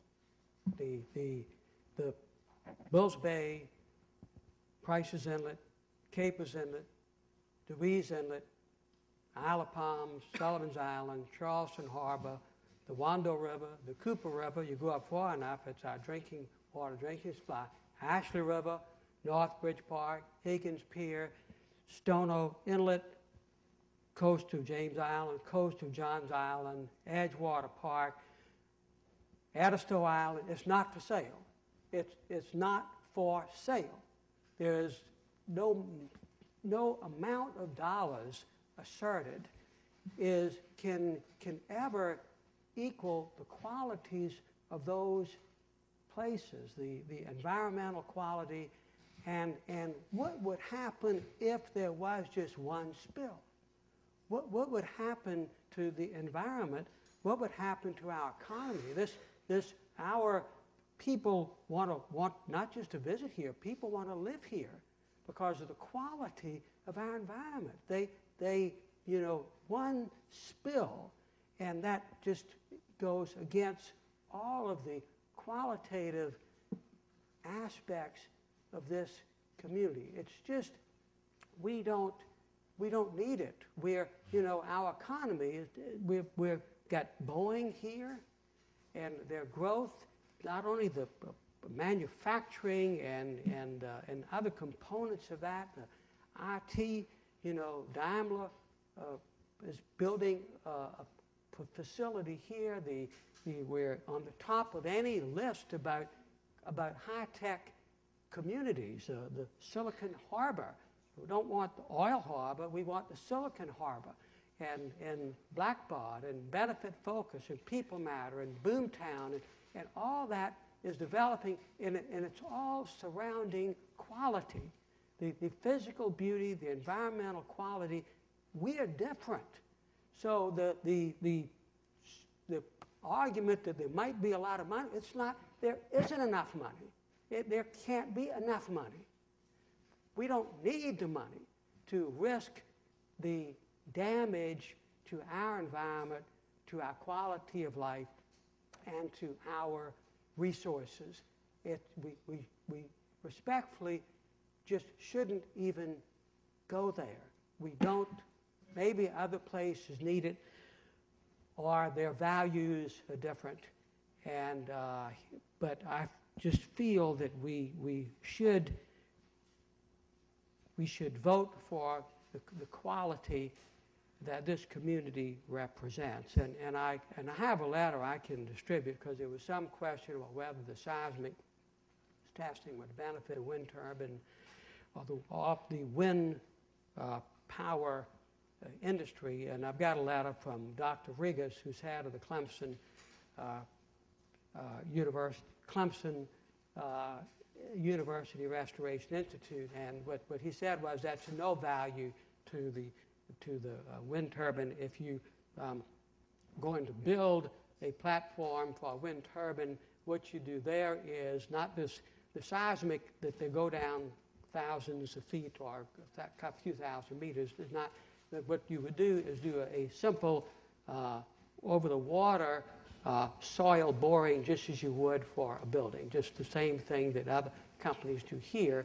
So the seismic testing is of no value to the promising prospect of us eventually creating clean energy through the wind resources that we have off of our coast. So I would most sincerely urge City Council to vote for the resolution and stand up with the other coastal communities in South Carolina. We're the largest, but from Hilton Head on up, they value the quality of their life, the quality of their environment, the beauty of our beaches, our harbors, our inlets, and our inland watercourses. And I would urge City Council to vote for the resolution. Madam Clerk, help me with the order. Councilmember Waring, Councilmember followed by Waring. Councilmember Moody. Councilmember Waring. Thank you, Mr. Mayor. You know, about 10 or 12 years ago, our sewer tunnels were threatening to cave in. And CPW at the time, it was called now Charleston Water System, came to the business community, came to the chamber, and said if these tunnels were to cave in, raw sewage would back up into the hotels, the restaurant, the bars, into our homes, and into our harbor. It would be catastrophic. Once the community found that out, from the federal government all the way down to local payers of water bills, participated in getting that corrected, because that catastrophic event certainly would hurt the Charleston, what we now call, we didn't call it then, the Charleston brand. I mean, can you imagine raw sewage out in our harbor? We laugh, but we used to have that before CPW, right at the Ashley River Bridge, which was the favorite crabbing spot. When I look at this, the leading income producer to the state of South Carolina is tourism. Not just to Charleston. The leading income producer to the state of South Carolina is tourism, followed by income from the State Ports Authority, and believe it or not, third is from federal jobs from federal installations, naval weapon stations, Fort Jackson, Air Force Base, etc. After 9/11, our country became proactive. If you, and I'm a boater too, so many of the creeks that you enjoy, Councilmember White, I do too. And we know that if you get too close to the State Ports Authority, now a blue light will come up to you. Homeland Security will tell you, don't get so close. We're being proactive. We now scan our containers to see if there's a dirty bomb in it. We're being proactive. and protecting as best we can before a catastrophic event occurs. Obviously, we have Mother Nature, and we can't, if a big storm hits, we've got our Hugo experience and how to come back from that. But if you were to ask me, what is a singular event that could hurt our number one income producer to the state, tourism, and the second income producer to the State Ports Authority, at the same time, it would be a catastrophic event such as what happened down in the Gulf of Mexico, or what happened over with the Exxon Valdez. We have an oil spill like that, we're not going to have container ships coming in and out of the harbor. Those containers are going to be shipped out of some other port. I actually have the belief that any major port that also has a major tourism industry. Now, every port doesn't have a major tourism industry like ours. But when you have that combination, you ought to seriously consider putting anything in there that has the ability to shut it down simultaneously. And that's what this has the ability to do. Oh, maybe 8 years, 9 years ago, I had the pleasure of serving as chairman of JETA.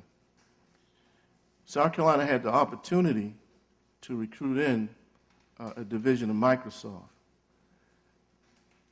It came down between North Carolina and the state of South Carolina. And the reason we lost out to the state of North Carolina is because we didn't have the ability to incentivize bringing in the intellectual capital from Microsoft to South Carolina. North Carolina did. We were designed to incentivize the last economy, the last industrial revolution. So if you needed a road, if you needed electrical power, if you need railway, you needed sewage, we had the incentives. If you needed a tax credit for the people you hired, we had that in place in the state of South Carolina 9, 10 years ago. North Carolina realized that for the technology industry, it is not bricks and mortars that recruits them in. It is the brains that walk in and out of those buildings each day to produce the income that they do and the financial impact that they do. And they changed their incentives. We didn't. Now, we have changed since that time, and that's how we ended up with a Google up in Berkeley County. Now, in my opinion, we put all this effort. The Obama administration came up through the stimulus package, a $50 million stimulus grant that went to Clemson University for the turbine project up at our naval base up there at the Clemson Institute. The state of South Carolina came along and matched that with $45 million. We just put a solar field in Colleton County. That's the next economy. The wind industry, if successful at Clemson, is subject to generate more jobs than Boeing. That's what we should be incentivizing. That's what we should be encouraging. And that does not bring a threat to tourism. That does not bring a threat to the State Ports Authority. And that still contributes towards lessening our energy dependence from the Middle East. And so my issue was the seismic issue. But when the director of the Clemson Institute up at the naval base with the turbine project kind enough to send me 3 different articles that said that they don't depend on that to put the big. We've seen the wind turbines out in the Midwest when we travel. You see it up in the cornfields. Well, the ones they're talking about putting out offshore would be 3 times that size. So the ability to go towards the next generation and the next industry, to me, is exciting. Trying to recruit the last industrial revolution that has the potential impact of shutting down not the 13th or 14th largest income producer to the state of South Carolina, has the potential of shutting down the first and second income producer to the state of South Carolina. For me, that risk would be too high. Thank you. Thank you, sir. Councilmember Moody. Yes, sir. Councilman Moody. Thank you, Mr. Mayor. I just heard two passionate speeches from two of my favorite folks, the mayor and Councilmember Waring. But I just got to respectfully disagree with them because I don't think we have the information that we need. I mean, I understand. I grew up on the beach in Myrtle Beach. I lived right on the front beach my whole life, and I value that. But I just want, I don't know how much was brought before the Sustainability Committee. That was where I was going. Then the deferral motion came in, and I kind of dropped off of that. But when I started talking about this seismic study, I want to go back and talk a little bit about what Councilmember Gregory talked about, transparency. Because they use that in the resolution to say that's why we should vote for the resolution. But the transparency piece is this is not the government doing these studies. This is private business. The government will allow them to do these seismic studies, to go out and do all that stuff. So if I'm a business person, I'm spending my money to do the study, why would I make it available to anybody else that might want to come in and jump on something that I've already done? So there's a reason for that lack of transparency, if that's what you want to call it. But the whole study process, the whole seismic study process is to go out there and figure out so that they're not out there all over punching holes like they used to do, but they can be very systematic and precise in where there may be some gas and oil. So it doesn't mean that they're going to drill there. It doesn't mean we're going to have all of that stuff, and that's why I get a little bit concerned about all this passion. I've always heard that there's not enough gas or oil off our coast to do any good, that we would never, even if they found a little bit out there, it wouldn't be economically viable to go get it.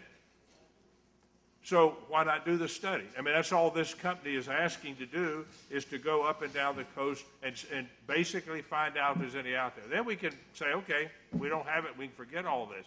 But going back to what Councilmember Alexander and White said, I just don't believe we've got the information. We need to make this decision tonight. If we're going to defer it, I'll vote to defer it, but otherwise I'm going to vote against it. Thank you. Okay. Thank you, sir. Councilmember Wagner.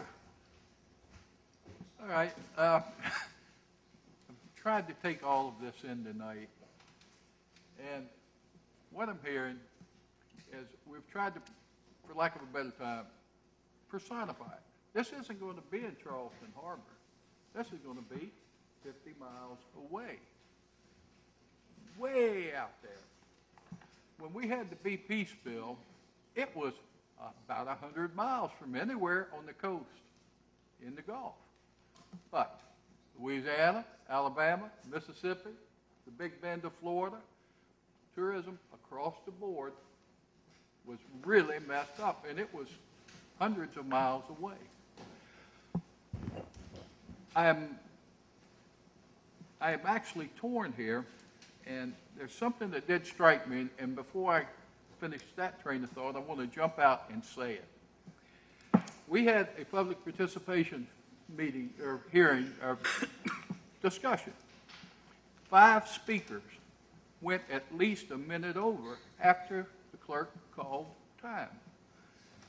That to me is you've come to my house and disrespected my rules, and I didn't really appreciate it a whole lot, and that's going to help sway what I'm going to say now.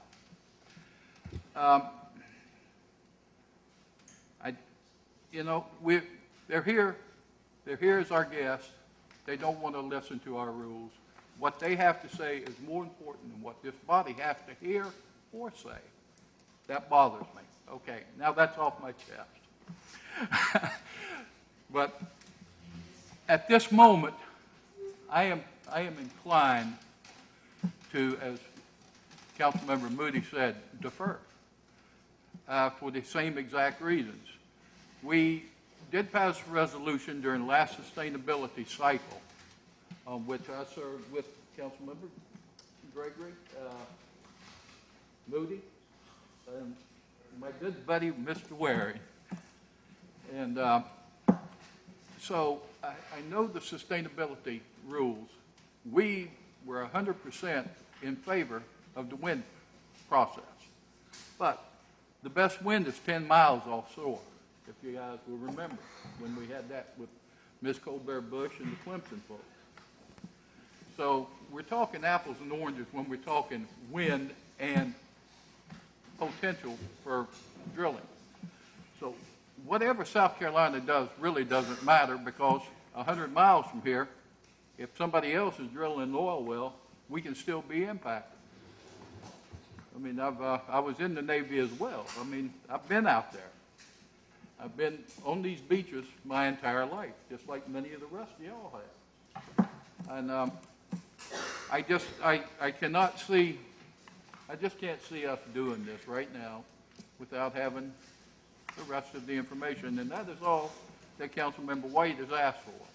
Just give us a couple days. It's not Charleston Harbor. It's 50 miles away, and it doesn't matter what we do. We can still be impacted. I have no problem signing on to the resolution, but with what I've heard here tonight, I don't think we're ready to. I'm sorry. Okay, Councilmember Lewis. Mr. Mayor. Yes, sir. And Councilmember Alexander, please listen to this. A young man that I have great respect for. He does good research. He does his homework well when issues come up. But the other side, as well as this side, had an opportunity when we had those public meetings. We had this resolution before us. We just got on this committee that was passed on to us from the other committee, and we felt that it wasn't right, so we deferred voting on it and sent it back for the mayor and his staff and to look at, to redo it. The other side, as you call it, this side, had people coming to the meetings. The other side is public meetings, was advertised, but they never did show up. Nobody showed up and said, well, we think you also support this. Only the people who felt that it was detrimental to our coast showed up, supplied as much information that they could give us to go on to make sure that we get this resolution right and send it. So I'm not knocking the other side. They're not here tonight. But I think one person came. You said something about the African American Chamber of Commerce and the corridor. Shame you called me today after the sustainability meeting and said the Chamber of Commerce, they called you, and they were going to call me and Councilmember Mitchell. I never heard from them. So if they were that interested to call you the day after the meeting and never call me and know that I have to vote on this, they must have been interested in my vote. But I appreciate the way you do your homework and homework you do. But because the people who took the time to do their research and felt that this would be detrimental to this coast and to this industry, they came and gave us the information that we asked about. We asked about what effects, how many jobs it would create on our economy, and they couldn't answer it.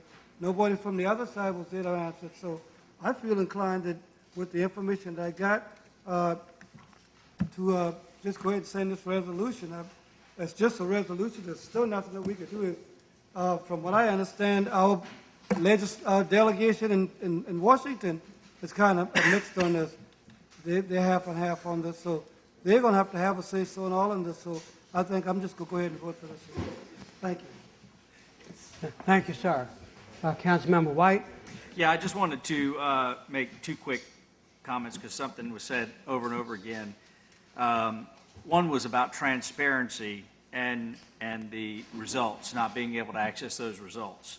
The second was the distance, being 50 miles, being obviously very significant, a distance. Well, number one, quite frankly, I'm a banker.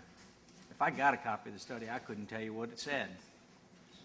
So at the end of the day, whether I have access to a study that I can't read doesn't make any difference. But the second thing is, 50 miles, just to put it in comparison, is almost a distance from here to Orangeburg. I can tell you there's a lot of stuff going on up there we have no idea. nor do they ask us for our opinion and pass judgment on. So I'll end just finally saying this. At the end of the day, I don't think we have enough facts to provide an opinion or pass judgment on something. Not if it's something that could have a potential impact, positive or negative, but we've got to have the information to pass judgment. Councilman Williams? And I'm not sure if we defer what that information means, but let me make a comment to Councilor Alexander. You said something about the culture of shame, and you mentioned several of the poorest counties in the state of South Carolina. They have not been sitting around for decades waiting on drilling oil. They have been blatantly disregarded by the governors of the state for not giving them the proper needs that they need. Let's clear that up. But secondly, it seems that some of you may have a process, you might have a problem with the process of how it came to the Sustainability Committee. We only been on the committee two weeks. We were not at privy to just throw this underneath the bus with a deadline. I still think, make the point that there is a deadline, and we are a leader. We are not a follower. We need to be in the game. If we defer this right now, we're not going to be in the game, regardless of what the action is. Let's move forward as leaders, not as followers. We need to be in this game. Thank you. Okay. Thank you. All righty. Call for the question, Mr. Mayor. Okay. The pending question, Madam Clerk, is? The vote. Okay. The pending motion is to defer, and that motion can be taken. So, and that's debatable. And the effect of our expressing ourselves on this after March, the end of March, for this purpose is really of no effect. And, you know, however far Orangeburg is from here, the ocean is out there. And as Councilmember Wagner said, you had the spill and the ocean carried it, and we've got storms and we've got waves, and the risk, any risk of environmental damage to our community and to our economy, I think is unacceptable. Okay, so the question is, the motion is to defer. Yes. So those in favor of the motion to defer signify by raising your right hand.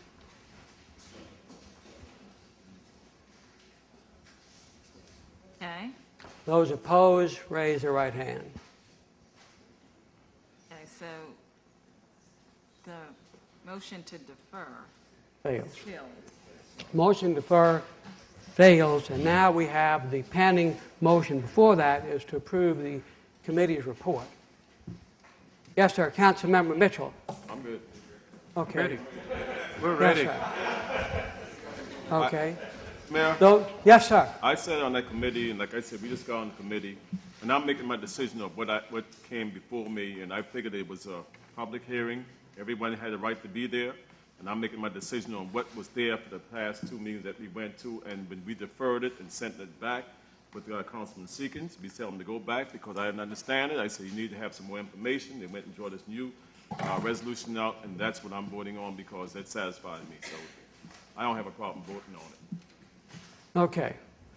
Those in favor of the motion signify by saying aye. Aye. Opposed, nay. Nay. The ayes have it. And next, we have the other citizen participation period. I'm just kidding about that.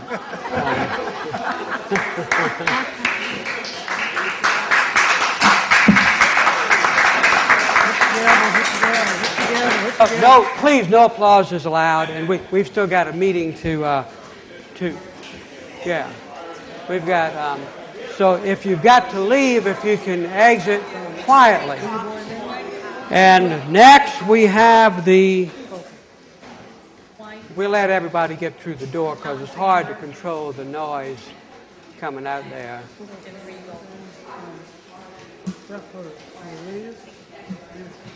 Okay, next we have the council committee reports. The Committee on Community, well, we'll just, once the door's shut, it'll be okay. I made the motion to approve the committee reports. I second it. Okay. Motion is made and seconded. Is there any discussion? Yes, sir. The motion is to approve the Community Development Committee report. I just had a quick question. Chairman Mitchell, I'd ask the question, of course, Long Savannah obviously is going to impact District 10 quite dramatically. 61 is bumper to bumper now. Bees Ferry, we just widened, and it's getting congested. The question I asked, and I never got an answer, what contingencies and mitigation has been for, and the affordable housing issue is to get folks who are in housekeeping, food and beverage, maid services, who can't afford transportation. It's great to have affordable housing out there, but the question I keep asking is, what is your plan to get those folks who work downtown and do a great job? How do they get home at night? How do they get work in the morning? Well, so far as the affordable housing piece, what they're going to do is they're going to give us 15 acres of land that the city themselves, we as a city, we will create that affordable housing piece.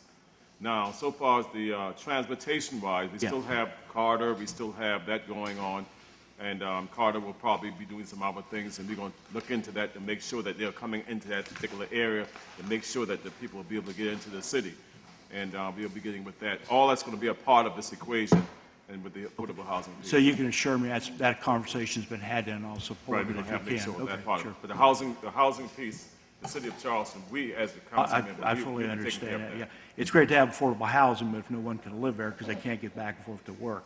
And I attend the CARTA meetings, and Councilman Lewis does. I just don't see, they're cutting routes. I mean, Councilman Lewis has been there. The housing is going to be scattered housing.